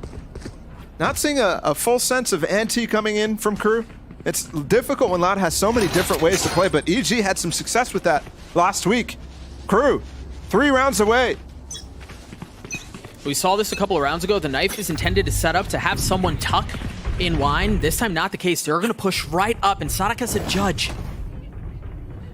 Scary moment. They have Klaus here, though, who can drone him out when this one-way falls. That's so brutal, too, because if you just swing around it, Sadak's... They're not droning! They're not droning instead! He still gets punished! Meanwhile, the shorty from Aspas gets the kill! Looking for the second, and damage dealt! It's traded, though. Kalanzin able to clean it up. Now the 2 sheriffs, all that remain for Loud. I think already going to give up the 3rd defensive round here. Early on. Of course, the eco. But hey, when KRU needed it, when KRU needed to avoid that 3rd, they got it done. It's a very good point. It's the reason why that first half was 8-4 in the first place. Sentry.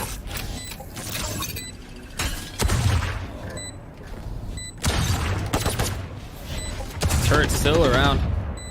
Finally cleared, and KRU can just, I mean, they can just wait, right? They don't have to do anything here. Alarm bot out. Let Les make the mistake. Let him be the one to push forward. Alarm bot down. All the onus on him. He's trying to keep them in, though. Turret down. Finding 1 kill. That could get him 1 more close to that lock. If he gets 1 kill, he actually will have lockdown. KRU converting it and denying the opportunity there from Les. The tech is only a... We would have been talking about a retake opportunity and a nice setup from Loud. Instead now, Not going back to a gun round. They need to start stringing these together now. Otherwise, KRU is going to make this work. KRU is going to get the upset. The winless team is going to take down our undefeated team if Loud don't stop them soon.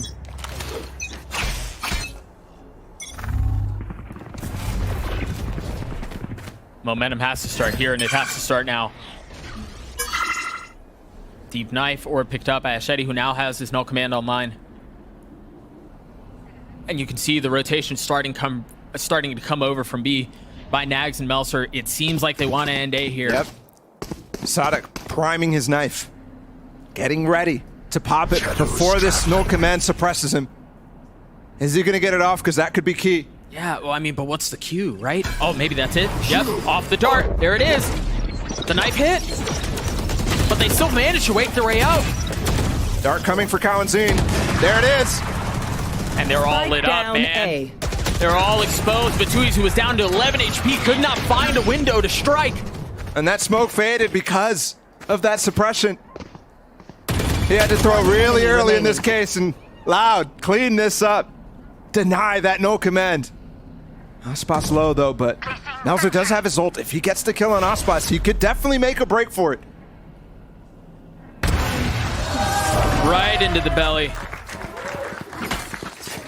It's a clean shot out as Loud gets 8. Paul, you mentioned, I mean, they needed to find momentum there. They needed to start that comeback there. And it needs to be more though. Yeah, I mean, yeah. It absolutely does. Great dot from Kawanzin out. Allows Aspas, allows Tui's to stay on the site and pressure these KRU players. They got lit up from that, and even that spam coming in from him too. Kawanzin with the Odin. Looking now. KJ ult is up for less. There is a buy here from KRU. Up in the hand of Aspas. Peeking cat. No. Spike down. Mistake shown. Yep. Ashedi should be lined up on the barrier for that market knife. Somewhere where he can't get hit by that. Instead, he loses it. The opportunity, and Sadak gets traded back though. Back to even. Sadak definitely having an off day, getting caught out in multiple instances on both sides of this half on Catwalk. Meanwhile, Kesner just full sending. And the thing too, Tui's already getting off of site. You know they're ready to go for this lockdown retake. A full retake on this site. This is bold to stay, and while it pays off, Tui's with 2 clean ones. I mean, being able to get that carries over this lockdown to the next round. Yep. Here's the momentum finally starting. There's going to be an eco here for KRU, especially if they lose these weapons. But Loud, you can see they're not doing what they did on Pearl. They're not doing what they did earlier on this half. 30 seconds left. Not interested in chasing down these weapons with 30 seconds left. Obviously, there could still be a hit. Obviously, Melzer as well. If they start to lose players, there could be a pivot from him. That could cause chaos and introduce a clutch. So I like the discipline from Loud here. 14 seconds now. Are they going to pounce? 10 you can seconds see left. Les is starting to consider. You're just singing his praises for discipline. And Oh, I mean, I like this now. There's no more chances of that clutch. round is Is he over. gonna Loud check, gets though? a We 9. can't And see.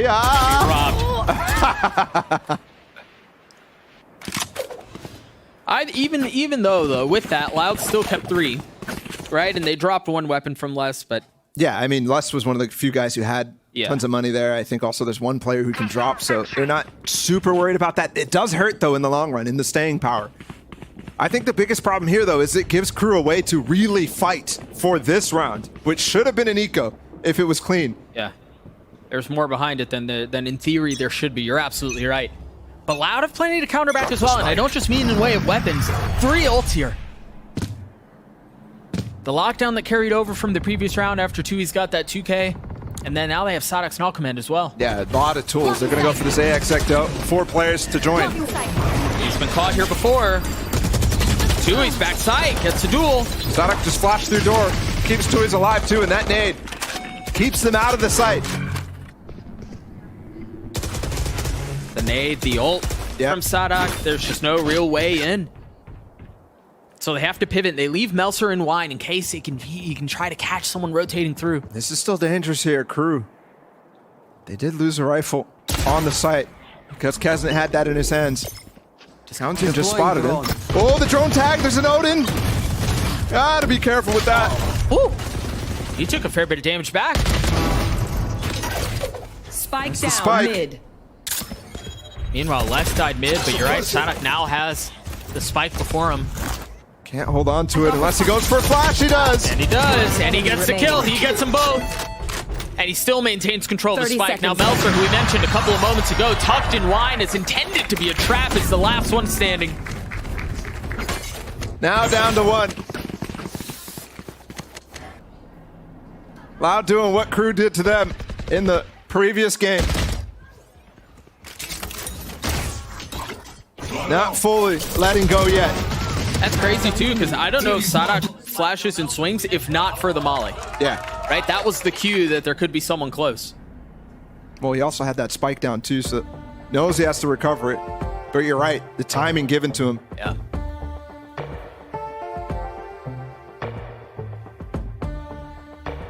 KRU with the pause now.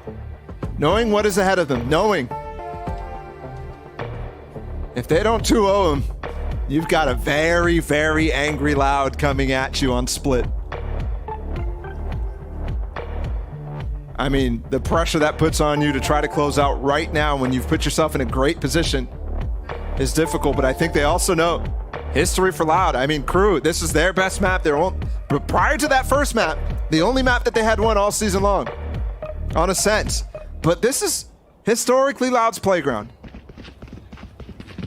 It was so good for them throughout all of last year, and even this year, only losing it to Fnatic in that finals.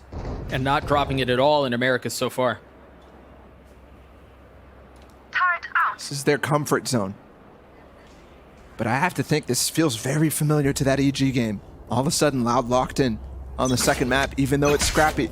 Look at this push, though, possible here from Aspas. Yeah, he's gonna go for a shark with no flash, just the paranoia to the other side, and the dart's lighting him up. Counting with the spam through Cat, too. It's just everything mixed together. They just obliterated KRU. What a call at just the right time.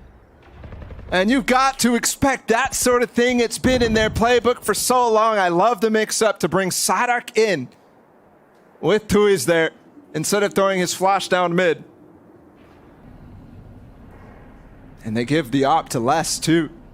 It just adds another element to this all. I think one of the really key factors in the meta recently has been not smoking Heaven, because it's so easy for Jets to just peek through that smoke. It's so easy to give yourself free spams. Yeah. And the dart spots him out, too. What a round to come out of the timeout with. A flawless for Loud, and that look into his eyes, man. When lit by my sonar.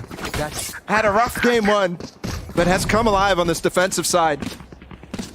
Yeah, And it's all tied up. That's a look of a killer right there. We'll get to see this play again. I mean, the flash and the dart, and they had no idea. They were so preoccupied with Aspas in their face that the strike from Sadak and Tui's was gorgeous. And the patience from Aspas there, too. Not going further through the smoke. That's something that a lot of Jets have a pitfall with.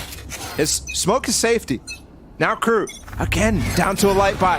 Loud with the opportunity to take the lead, to take that overtime point. Spike down A.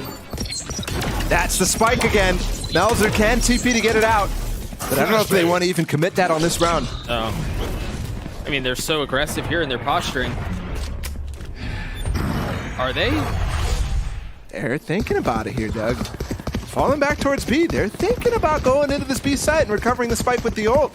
Surprised that Loud is not doing anything to counter this. Les is going to walk through. Melzer can... I mean, his entire idea right now is to go back and get the spike. I'm so confused. Me too, man. He's the key to the success. If this is going to work, he cannot die. He needs to get in the site even. And the alarm bot's going to spot him. The alarm bot spots him. I mean, the mid pressure right now, Melzer. Goodbye. What was the plan? Miscommunication all around now. Still getting these kills on the site right now. Kesnit's dashing back. This is still a chaotic situation. They're just so weak, though. And he's not even going for it.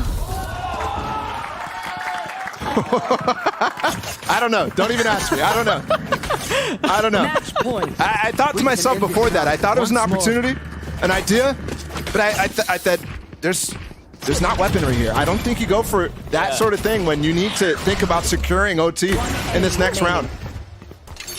The funny part is they got the site. I mean, it was free. I mean, the position looked like that's what they wanted to do. Here.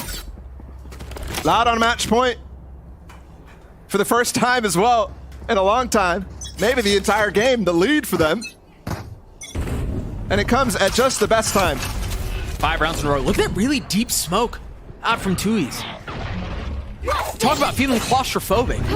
If you're the attacking side and you're playing in B main right now, you're terrified of what's coming. Yeah, there could be a mid push, but I mean, you have top mid. You already had a dart come through bottom mid to clear it, so You should run. definitely could have caused terror, but instead you go for this lockdown. I like the idea. You're trying to bait out Kawanzin's ult, so it's not a factor later. Grenade out. I just don't know that it's far up enough to really cause a threat. I like it. I mean, the nade is so late, and they don't even have to fall off a tree here. Too hard. Last time this happened, they got pinched. This time, Oshboss up Evan, and he's holding. And now Kawanzin's using his ult, not to clear out the lockdown, but to clear out KRU. Aspas down in hell. They've established some heaven control, but Sana keeps them back. Popularized this again. Obviously, it was a comp that was run prior to this, but at lock-in, they brought it out, and it looked great. Sadak on the raise, too. He's playing an off-roll. Holy mid presence. Everyone is here. Spike down. Kill's gone either way so far. The spike just sitting harmlessly across the middle of the map on the other side of the Viper wall, but Tui snatches it up. You're right, now they want to pivot towards A, where Celeste has already taken a lot of space, but the space is gone. I mean, fantastic Molly. That melted him. That was surprising. But it pulls them all over. Thinking that they're going to come back into it. They hear them hit the B site, though. Vision. Smoke up. Aspas stays with 7 HP. I'm reminded of that updraft with 1 HP on Ascent to get that kill on the double buy. This is such a risk. I think if he targets down Melzer, this could be huge. Melzer does have a star. He could smoke off B main. Already did, actually. So it kind of nullifies Tui's, but they hold mid control, which allows them to play post from heaven here. This is really interesting. Can Aspas afford to be selective? Nope, drops the first. It cleared B main. Joey! Come on, man! I mean, Melzer's worse for wear as well. 75 HP. He's dashing in, of course he is. Of course he is. Facing into the smoke, into the kill, and into the round for Loud. Come on, man.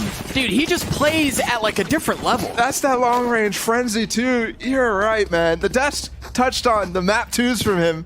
I would have loved to see the map 3s too. Yeah. Poison's gone. Because this is just ridiculous. And I have such fond memories of Aspas playing this map so far in this America's League. Because when he gets the hop online too, it's a sight to behold. He just is so fluid with his movement. Fun. And Loud take the first pistol on the attack side. It's always weird on Split now with this double duelist comp, exactly how the map tends to go. This round already tending to go towards Loud. Hasn't tried getting an aggressive angle with the Marshall and maybe get a free one, but too much. And Les getting 2 there through the decay. And they're just not managing to get much here on the Seco. Site's cleared as well. There was a sky flash in the back of B. Still going through all the motions. Final star not ready to get put up as a smoke yet. And they want the time. He's gonna get contact here. Spots at least one and very responsibly chooses not to fight again. Yeah, I think being happy to take that first fight is based off the fact that he knows he can't get one shot by anything. So not a big risk, but now he's alone. Now they could give up a Phantom. Of course it's Aspas, so he probably won't. He's got the dash ready. While Ashetty's surrounded. Kawanzin on the flank, but Aspas, of course, gets the kill. See, what, 5-0 already? 5-0 start for the man on your screen. Now we get to the bonus. On Pearl, both sides converted theirs. On Ascent, it was different. Less. Ooh, I mean, that second kill is ridiculous. Credit to him. Love this dash as well for Aspas to get to safety. Let's see. Loud are definitely not a team that likes to go for like mid-aggression to cancel the orb from the Viper that gets put down here by Nagzet. They go for the flash instead. And they're conserving a lot of util by not going for the type of thing that EG was against them. Instead, look at the fast pivot. Threatening some mid-pressure, falling back into less. Les hasn't really gotten any info, though. Twiz as well. That's big damage. Not only is it big damage, but it's presence, too. That causes a rotate. There was an Astro Star there, but Keznit now dancing around. There's a flash rim. Gotta be fast, though. There it is. Even in the face of the Molly, he's able to get the kill. Keznit trying to play back sight. Eventually overwhelmed. And losing that flash ability from Klaus now, too, does not allow them to continue to swing out through heaven. Instead, they're going to challenge Tui. They know he's going to be late flanking. Down ramp here. Melzer also, you see him being cautious. Seeker's pop, though. Now pressure onto these two players. Both spotted. The question is, when does Tui strike? Still trying to control A main. Us took so much space. Wouldn't be surprised to see another flash if it comes back up. Four less up there. Or he just gets the kill on his own. Doesn't need it, and Tui's finding the timing as well. One enemy remaining. Kawazine getting pressed, and he gets 3. Bonus converted by Loud. The rifles they brought into it, too strong, and I love the fast pivot. It definitely pressures these anchors so significantly. And I think the thing that the team, at least EG, and what Leviathan and EG were doing yesterday on Split was relying on actually the sky being the anchor and giving space to Keznit to float. Instead, he's in sight. He's the first to be challenged. He's the first to fall. Nags choosing a judge. No armor here. As he plays by ropes. And that might be exactly where Loud are headed. Yeah, but he's not actually on top of ropes, so this Boombot gonna clear it. Now he goes for it. It's nothing. No bite to that judge. Trying to get up the rope, it's just too difficult. And I think going for extremity hold, like A main or something like that, behind the smoke is much better given the clearance that's coming. Deep flash out from Kawazine, and Ashed had nothing he could do there. Meltzer's taking some space, but once again he finds himself surrounded. I mean, they've got Lattice members on site, they have members at spawn. Oh my goodness. That is nasty. From Tui's too. One enemy He's been remaining. cold-blooded since Ascent, really. Since what, the second half of Ascent? Yeah. It just seems like he's hit another gear. First map, he went 3 and 17, so what a step up from him.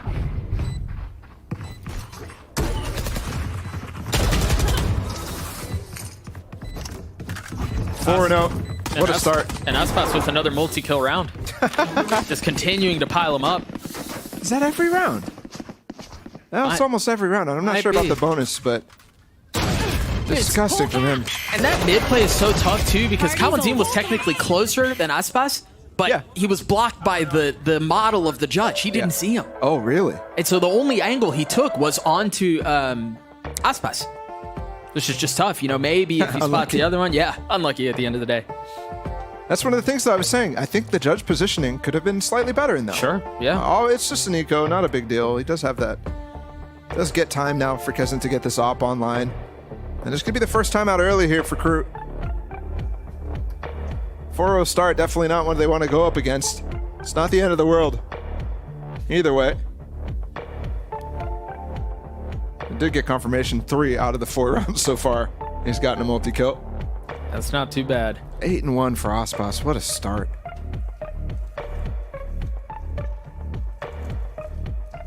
And it's interesting too.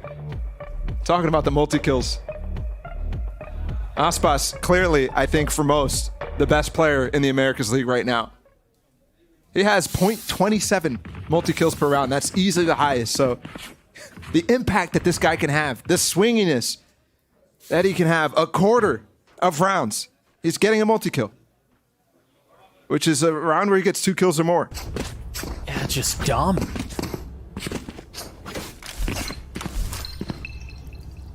Next closest is Leaf, who's going for 1 and 5.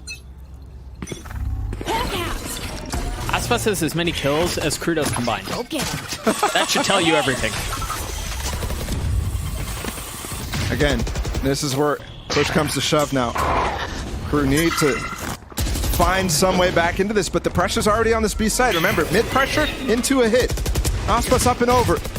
That's what played to even around the flash, like waiting until the flash goes, so for him to take that space, but Spike Meltzer down, B. continuing to be a menace as an anchor. That's 2 for him. Oh no. Yeah, I think Klaus pulled off just a little How's he early. alive? If he gets this kill, I'll be so mad. There we go. I said it. Player Gets standing. denied. Spike planted. The ult was the window. Kesnit's gonna show up late with the op, I mean, and that's- it's dropped. Oh my god. Dude, none of the Loud members are smiling either. You know, we saw it out 2Es earlier, and we go, okay, yeah, he's just a little pissed off, but no one showing any reactions. It's funny too, because the demeanor on stage before the game starts, it's all laughter from Yeah. Ospas. He's like showing off his mouse pad to people. I'm like, what are you Vibing, saying? Like yeah. you're sitting back. But as soon as the game started, remember, on Ascent, there's that desk slamming from Les to get them back into this, like he's playing basketball, slamming the court. And it looks like full court press out from Crew. Look at how far up they've skilled. Look at the Behind this anti-flash. wall. Kaunzi's playing anti-flash. He's rewarded with 1. Spike down A. The spam from Aspas dealt a little bit of damage here.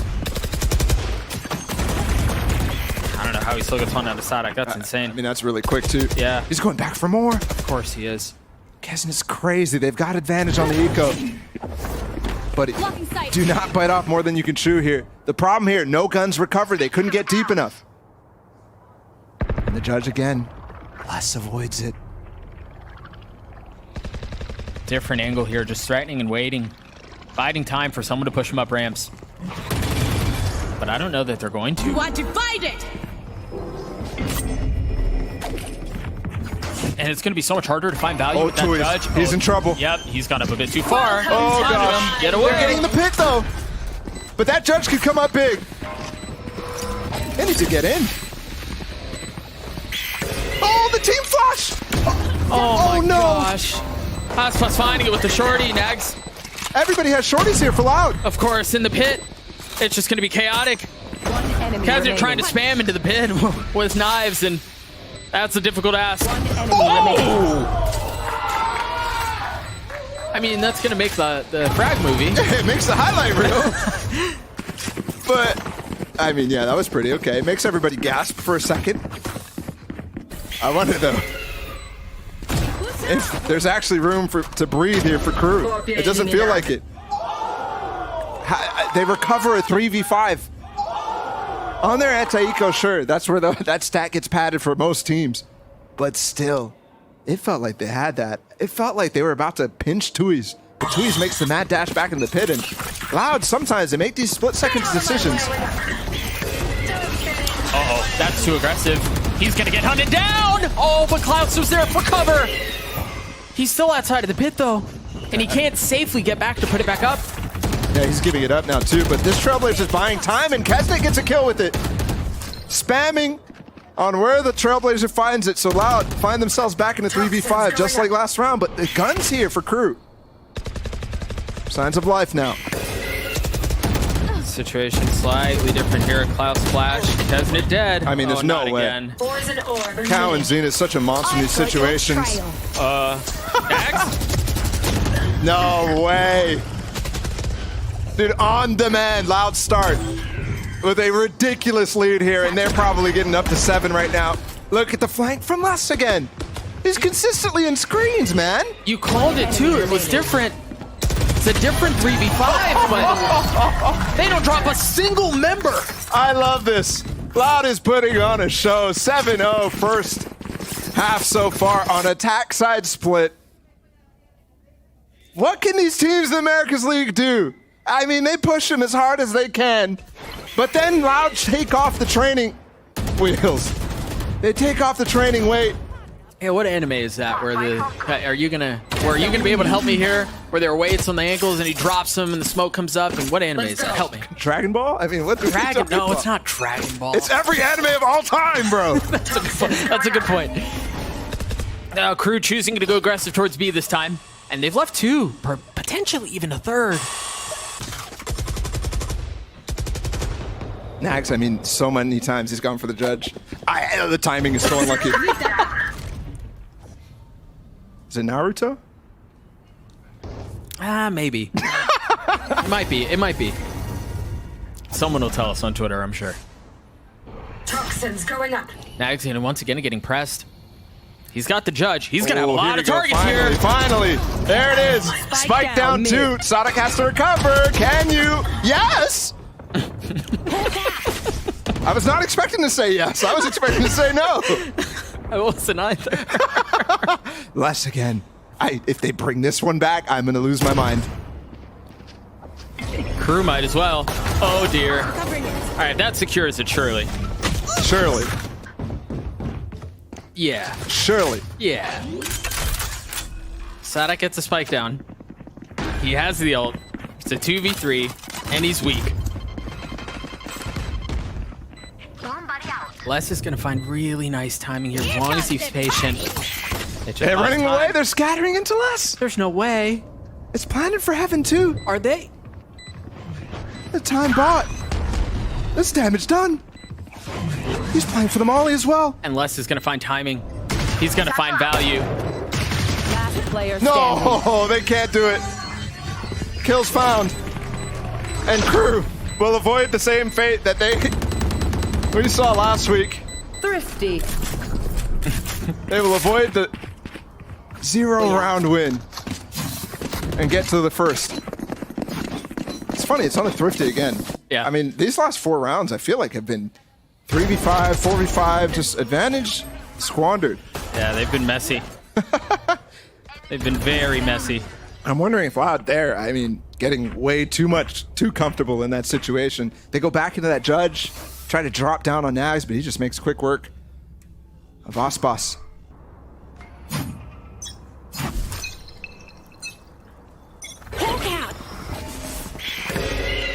Deep flash, and he's going to get some info. Sadak is weak. Woo, advantage again. We've seen this too many times. 3v fooled, another Spike 3v5. down A. What is that, Klaus? This is silly. Poison's on. Looks like Ashedi may find a timing across mid too as the walls go down. I've got the Heaven repeak too. Out of Nags. Ooh. One enemy remaining. Nice smoke from Peasant as well to help out. Look at the position though from Melzer. He should secure it. There's no way he's. How are you expecting this? Oh, and I thought he was so close to getting the kill. He had the crosshair placement for it. Yeah. Crew second. There's smiles over here. There's smiles. And may I remind you, by the way, crew, this is a must-win scenario for them. Basically out of playoffs. There's a couple of scenarios where they can get back in. Obviously, we have so many teams in the league that at this point in the season, it might feel late, but there's still hundreds of combinations of outcomes. So crew not mathematically negated from the playoffs, but pretty much. They'd have to win out with opponents such as Lev, Sentinels, and Cloud9 up next. Everything would have to go perfect. The stars would have to align. Mercury would be in Gatorade or retrograde or whatever it is. Everything would have to be perfect. Do you even know what that means? No. Not at all. I was going to say, aren't you a biologist or something? And then I realized it's chemistry.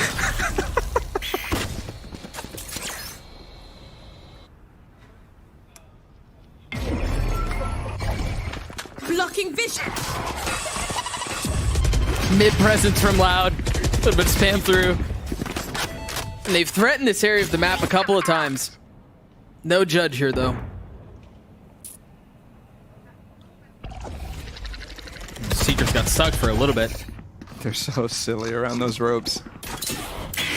LOUD, I mean, finally going for something standard, taking the mid control away from Nags.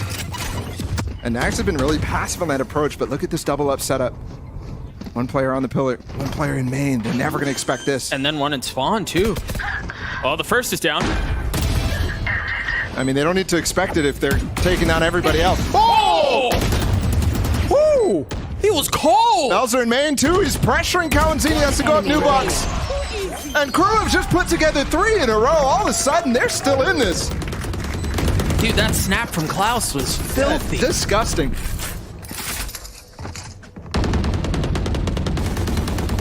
Why is he crouching like that there? Yeah, I'm not sure.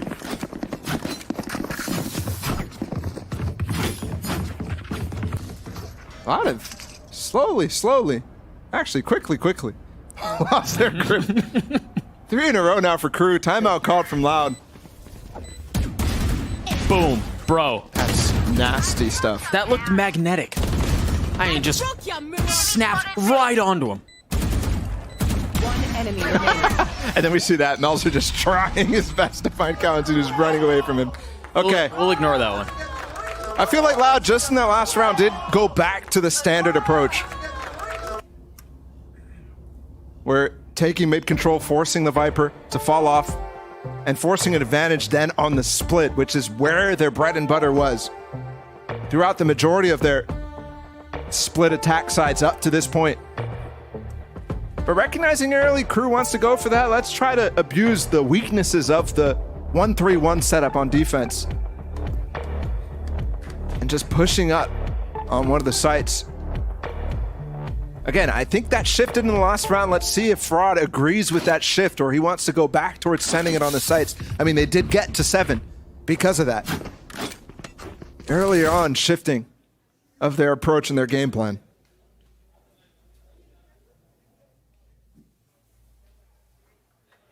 Same Viper wall we've seen, I believe, every single round. We'll see what they choose to do with it as we enter the 11th. I mean, 2 more rounds for KRU, and this is very, very doable. I wouldn't even be super sad with the 4th if, based on what started this all off, and how abused Loud got when they played defense against EG. It wasn't pretty.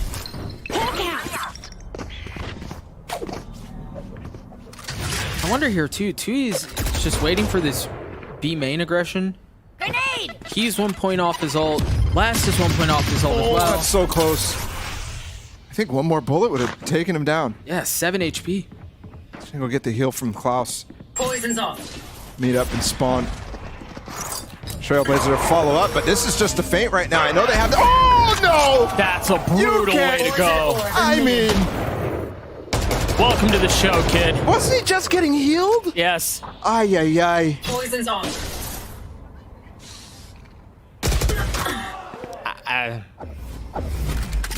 Yeah, I mean, the rounds allowed are dominating in where they get the advantage. It just looks so clean. It looks like every single shot is hitting. And now, this is what I was talking about. 30 seconds All that left. mid presence was a feint for Aspas and Les to walk up together and take duels. So Les, normally he's in a lurking position trying to find advantage by himself, but here they can go for advantage by trading. President trying to buy some time and provide some cover, but Aspas wants to hunt. What a molly. Enemy remaining. It's so free. Aspas, by the way, switched to the Vandal in the middle of this game. 1 point from Blades now, and a flawless round for Loud. Last round before Strong the switch. response. Can't take anything. Again, when they're getting these first kills, it is really easy for them to convert. I'm just stunned by how they've started off on this map. That feels so bad, too. I mean, the Trailblazer could have gone into ropes to try to push back Melzer, but yeah, truly unlucky. Kesnut with the op still.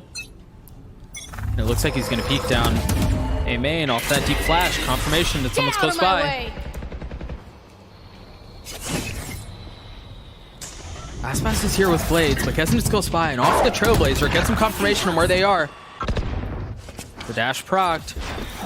Nice molly. That's going to give a lot of space for them to follow up here with the Trailblazer too. Pressured, and look at Les. He's out. Kesnut might have just spotted him, but I don't think so. Oh, no. Both on Blades, but they're traded right back. Clouds from heaven trying to find a little bit more as Aspas goes aerial. What a weird cosmic divide. Yes. There's nobody in the site. And that gives Tui's the opportunity to backstab. Misses his chance.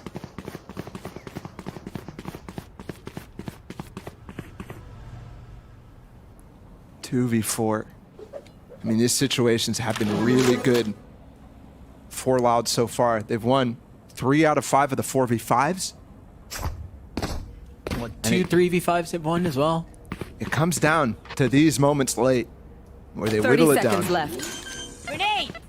The two duelists Spike planted. with an opportunity to snatch another round away.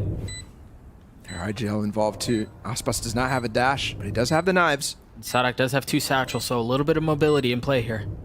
Nags Last holding the player line, standing. and he holds it well. And Aspas is just going to be overwhelmed. He's trying to bide his time, and it's just too much. It's just too much. Don't get in my way! This is, again, I mentioned T8. a moment ago how I would have been happy with KRU getting 4 here. It's not the greatest of defensive sides, but given the start 7-0 we had, of course you're going to be happy if you're KRU to get back into this slightly. Couple of small moments that could have gone the other way. Either way, KRU find themselves at 4, and we find ourselves going to the analyst desk. Thank you so much for that one. I just dropped all my stuff on the floor. But yes, thank you so much for that, Doug. And what a turn of events we saw transpire there. It looked like we were on track for another, Loud special, but instead we end up getting a comeback from KRU. This is nuts, Sean. Yeah, they made it competitive. This was actually disgusting. That Aspas gets both of those kills with the frenzy from B Heaven. He didn't have the most kills this game, but dear God, the rounds that he popped off, he just carried Loud through several of these rounds. It's what Doug and Bala were talking about so much. When Loud have an advantage, they have a huge advantage. Every time Loud got an opportunity, KRU was sending people in one at a time, making these unforced errors, panicking to get a play, and you could see it on their faces. It looked like they were absolutely boomed. But they got a few rounds. They got something. If you can win the pistol, there's still a chance to make this competitive, but the issue is, in third maps, in these close series that Loud have been playing, they're always winning them, and they're always closing them out dominantly against Sentinels 13A and that 13-0 we talked so much about against EG as well. Yeah, good note there. And, oh, man, but I think if you're KRU, you're very happy. This could have gotten way worse than where it was. Because you start off 7-0 and then you end 8-4. Kind of impressive. It could have, but it's also in the back of your mind that you just kind of choked away a cent. That's true. That does have to be in their mind. But scraping away 4 rounds at the end, honestly, this probably feels within reach for them. And it is. If they win pistol, this is their game. They're running a double duelist comp. They'll be on the attack side. They've put up rounds here in the past. And this is very, very doable with a pistol. But this is against Loud, who's so strong on the defense of this map. Watch for Aspas. Sean, you were talking about him in the pre-show. His anchoring on the A site and his ability to pivot quickly on this map is incredible. KRU is going to have a sound game plan to shut that down. Well, look, folks, if you're KRU, this is it. You have no other choice. Get it done here. But if you're Loud, you got to keep that perfect record alive. Doug, Bala, over to you. Thank you so much, Golden Boy. Yeah, just one half to decide it. KRU find themselves down 4. But there is an opportunity at this, again, especially given the history, given what we've known has taken place on this map. The defensive side for Loud has left a little to be desired before. Yeah, the score that was on there. The EG game. In the map 3s, they're great. But they started that series on map 1 of Split, and it was a devastating half. They only got 3 rounds total on that one, but it was the defense where they started. Pistols rounds have gone both ways. There's actually a gravel and a nade here. Klaus needs to get out of it. And they get out of it by sending 3 into spawn. There's no way you expect this if you're 2Es, yeah. He's alone, too. It's surprising to see Kalenzin so late on the rotate. Less than frenzies. Getting one. Sadak trying to dance around, looking for another, and he cannot. Looks like we're going to trade pistols again here. Fast with the dash. Proc from far away. They've identified where one is. That flash looking to set Aspas up, and it does buy him some space, and it buys him some time to work his way forward. Right into Klaus's crosshair, though. This triple swing is brutal to deal with, though.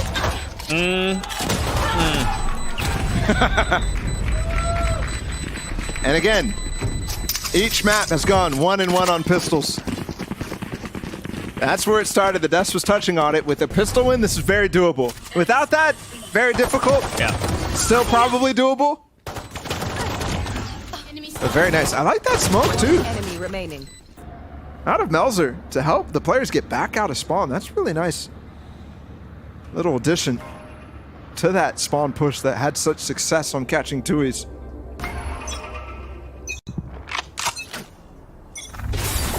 Ooh, and I'm seeing the stars being put out by KRU as default, and I'm having flashbacks. Loud have got to be thinking the same thing. Those are the exact same default stars that EG was using and was punishing mid so easily with. All toxin screen down. Down to 21 HP.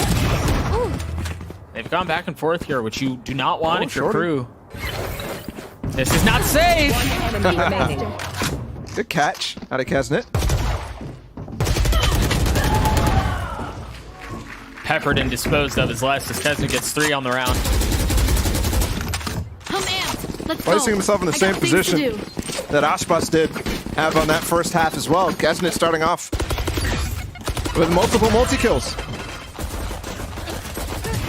Got a little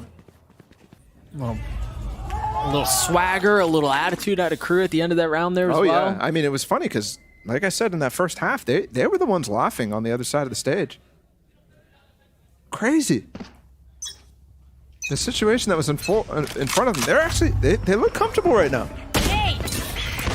I'm going to be happy with that dink, though. Nope. But Les is going to be happy to see that smoke that star not turned into a grab well. Dashing out on a B here, Tui's though. Sadak's helping him. And Kesnet's separated. He's up by himself. Ashedi can join very quickly with the 2 satchels, but Kesnet backside. Now Ashedi shows up and it's too late. His comrade's already dead. Too stupid. Feeling a little bit more pressure. One enemy remaining. Tui's with 3 on the round. That was a clean one. Klaus has to do it all on his own as Tui's gets 4. Loud stop them in their tracks. That is a disgusting anchor from Tui's. Escapes by a thread. Running around that pillar. Right after he gets this kill on the Kesnet, but then the follow-up kills too. By the way, he got stunned by that Trailblazer coming through and still manages to do this.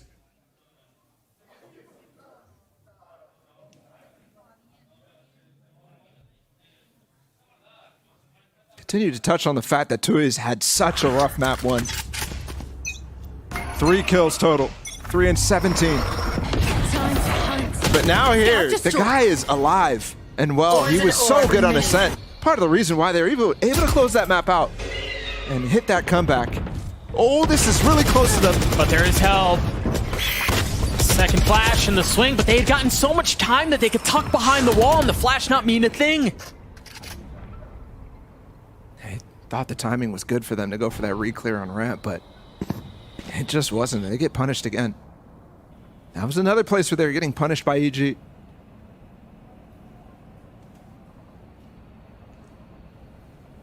KRU decide to throw the brakes on the round. The spike still sitting by itself.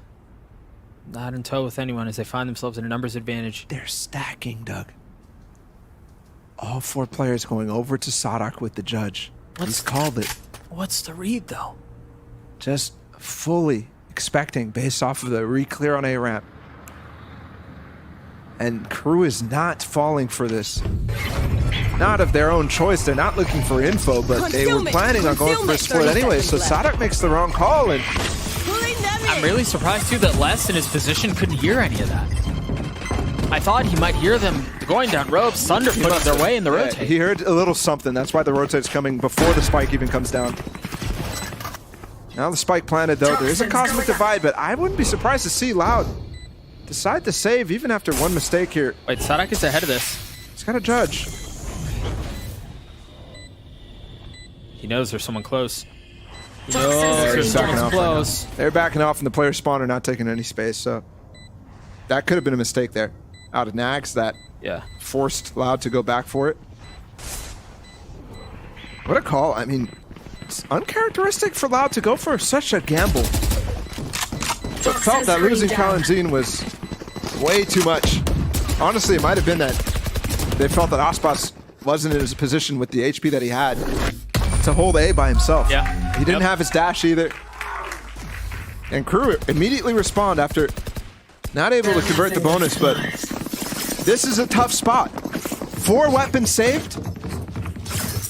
This is a tough round. You would have hoped, if you were KRU, that you actually got couple guns down there and force them to save. Instead, they're at full strength. But look at actually, you're not going to get this op online for Aspas for quite a long time. He's actually reinvesting armor. Getting back up to max, because again, he took so much damage early in that round. They're going to post him aggressively into B too. So that save delays his op. That could be a key win factor and condition for Loud. KRU only spotted one there. Melser just spotted Konzine. Oh my gosh. They thought he got him that stun. Yeah, the Trailblazer went in. Bit of peace out of him. Concealment. The shorty's just too good. Remember last time they got pressured by walking up past this orb. This time KRU's going for the opposite, walking out screens. Poison's off. But Sadak is still close by. They've left Melser as the tail, right? The late rotate over while Sadak just satcheled his way across down ramps, and he has no idea that Melser's here. Blocked his vision for a second, and now they're trying to chase him down, but he's running away, puts his skates on. And all it does is buy time. All you're doing is distracting Loud from the main objective here. Doesn't have a grab. Oh, actually, he does. He has a star on the spike already. This defuse is going to be difficult. How does Nags get that kill? There was a stun at his feet. Nags gets another. Looking for any target that dare swing into his crosshair. Oh, someone got a spray control. Another round for KRU. Smile's getting bigger and bigger with every round that goes their way. And I think Loud have hurt themselves severely by going for that save in the prior round. Aspas is not going to get his op up for 6 rounds in this first half, or in the second half.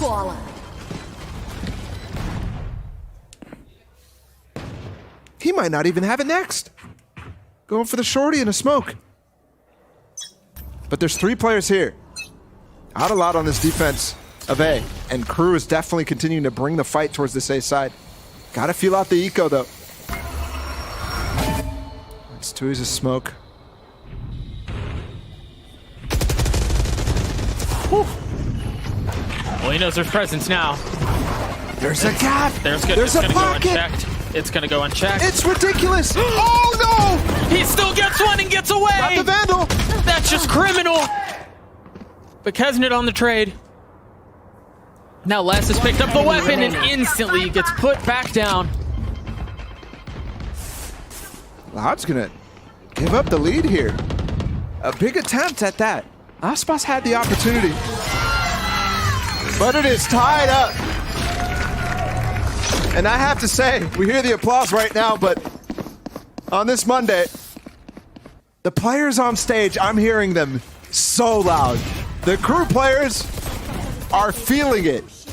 And they know they're on the verge of getting their potentially first win here in the Americas League. The first win for them with this iteration of the roster for 8 against VCT teams.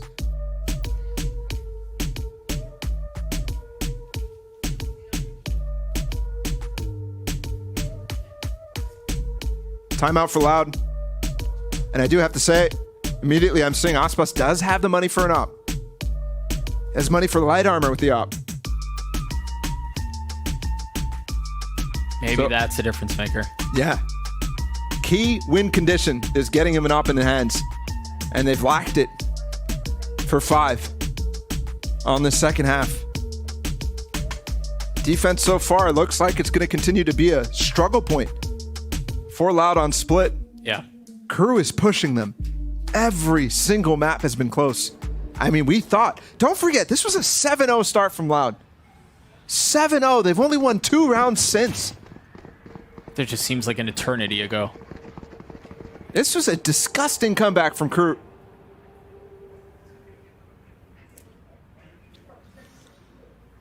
Not only a chance at a miracle comeback here in the 3rd map, but a chance to start their miracle run back towards playoffs and bring themselves even in reach if they make it to playoffs of keeping the international streak alive. That's a beautiful grab well to counter. That's so pretty, and the Roomba in his face too. I mean, I don't know how he survived. A double dive in mid, I've never seen it just get denied like that, straight up. with the grab well primed. But it does give them mid control, so calling the brakes on the strat. Kalenzin's in a position where he can get punished here if Les is not able to stop them from coming through heaven. They're going for the re-clear in main. Les is the only one close by here. There's going to be a little help. Oh my gosh! Yeah, Kalensin is an absolute beast.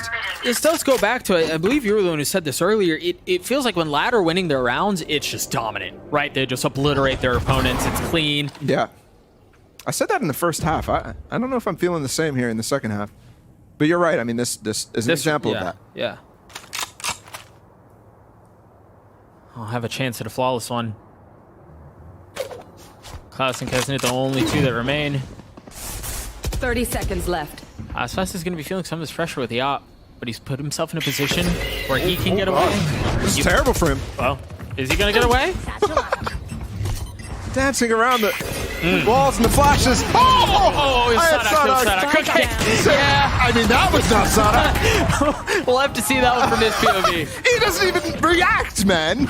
Oh, it's just another day in the office. The dude is just like fighting a war by himself.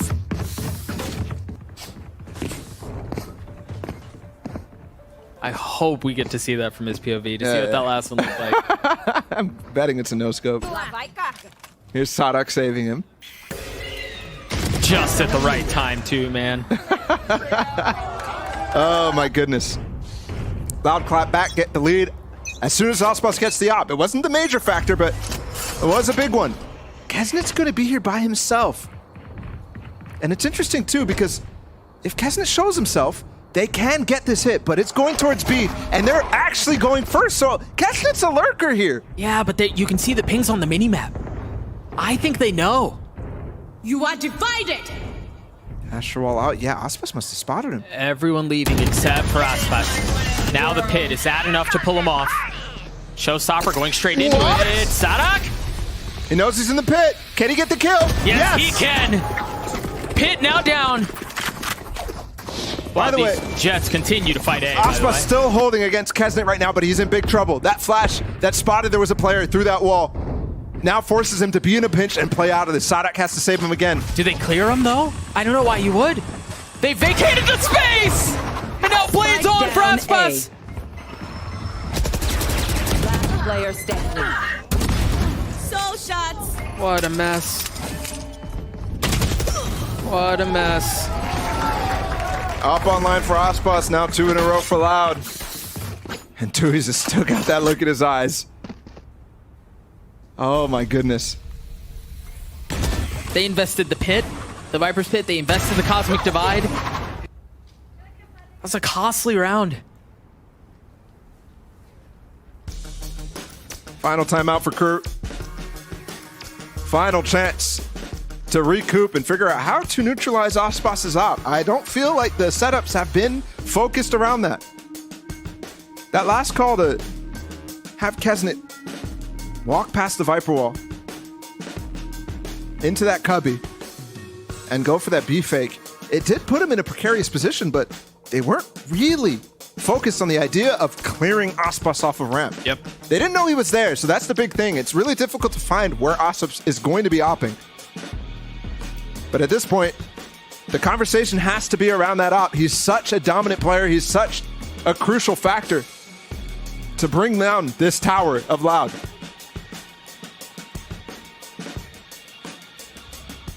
A 20-14 performance out of Kesnet, who now has his blades.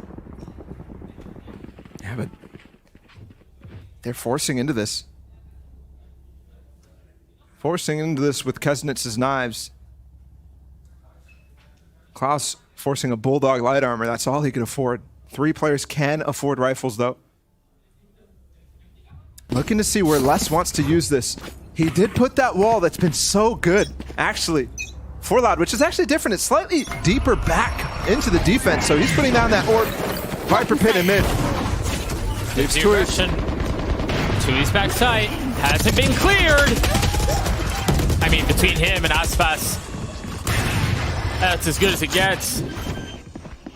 That was such a quick rotate too, but Ashedi The substitute! Potentially a star in the making if he continues to make plays like that. Missed shot. And a shot at this for Crew. One enemy remaining. 1v1 now. Aspas weak. 10 HP. And the op. Meanwhile, Melser, with all of the options before him, you wonder here. He's so patient. How is he waiting for him to peek out elbow? Yeah, I don't. Now he goes. Dead before he hit the ground. My goodness. That push from Machete. He started off that round by getting Graveld and actually pencil jumping with his satchels. He was trying to take space and flubbed it. But they're able to take down. Tui's on site. And he pushes deep. They've got to go deeper, though. That was a broken buy last round. And the economic woes. They actually didn't have many because two players had still money to buy in the next. Another fast attempt. They left the spike and spawn. That's actually going to delay Melzer for so long. They're hitting the side anyways. No pivot. Call. They invested so much. Oh my gosh. Oh, no. Another. Kesnis? What? Two times they get in spawn like that. That was fast too. But 3v4, excuse me, in spike. Not planted yet because they messed up on the freeze time. And they left it in spawn. It's There's a grab on the arriving. They spotted where he is. Kesnet. He's planning for heaven. Les has the opportunity to run up here, but he's being held on ramp. They've got to be able to reestablish heaven control. That's what it's planned for. Aspas has already dashed his way out onto the site. Melzer and Kesnet both weak as Aspas gets a third. Oh no. Now they're trying to re-explore, and this was the plan all along, but Les was ahead of it. And that flash just cleared ramp too, so they know he's top heaven. And the defuse is going to come in before he can even get there. Loud, match point. Match point. Win. Show me where to go. Aspas still has the op. Be a bit of a potentially. All right, yeah. They're buying down, but they're buying down to put him away. Crew so close to making this a 2-0 on Ascent. And now they slip right as they get the lead from a disgusting comeback. Loud series point. Relying again on the double dive, going super fast towards B. Spike not picked up, so it's not a full commit, but they're looking for a pick. Yeah, and half the dive is still playing mid-map. And Kaunzine just got a spray on the orb pickup out of Melzer. And now he has his Seekers too. So if they want to pivot, they're going to pop Klaus as well, though. He pops his first. And they're denied out of mid. Completely denied, or back up. They're having to waste so much utility or invest so much utility in order to try to establish control here. They're going to go for the triples. No, not dropping the orb. It looked like Les just wants to reestablish rope control instead. I thought they wanted to go as well, yeah. There's no options here for Crew. Loud are working so hard to maintain this undefeated position in the standings. Here. And this was of their own making. Obviously, they lost Pearl early on. That should have been their map win, given the history. 30 seconds left. Crew relegated to go into the only area of the map that they have not explored, and that's towards A, and that's when the Seekers are in their face. Aspas with a warning shot. A second misses, but Nax falls. Just 3 left, Oh, no. and they all fall just like that.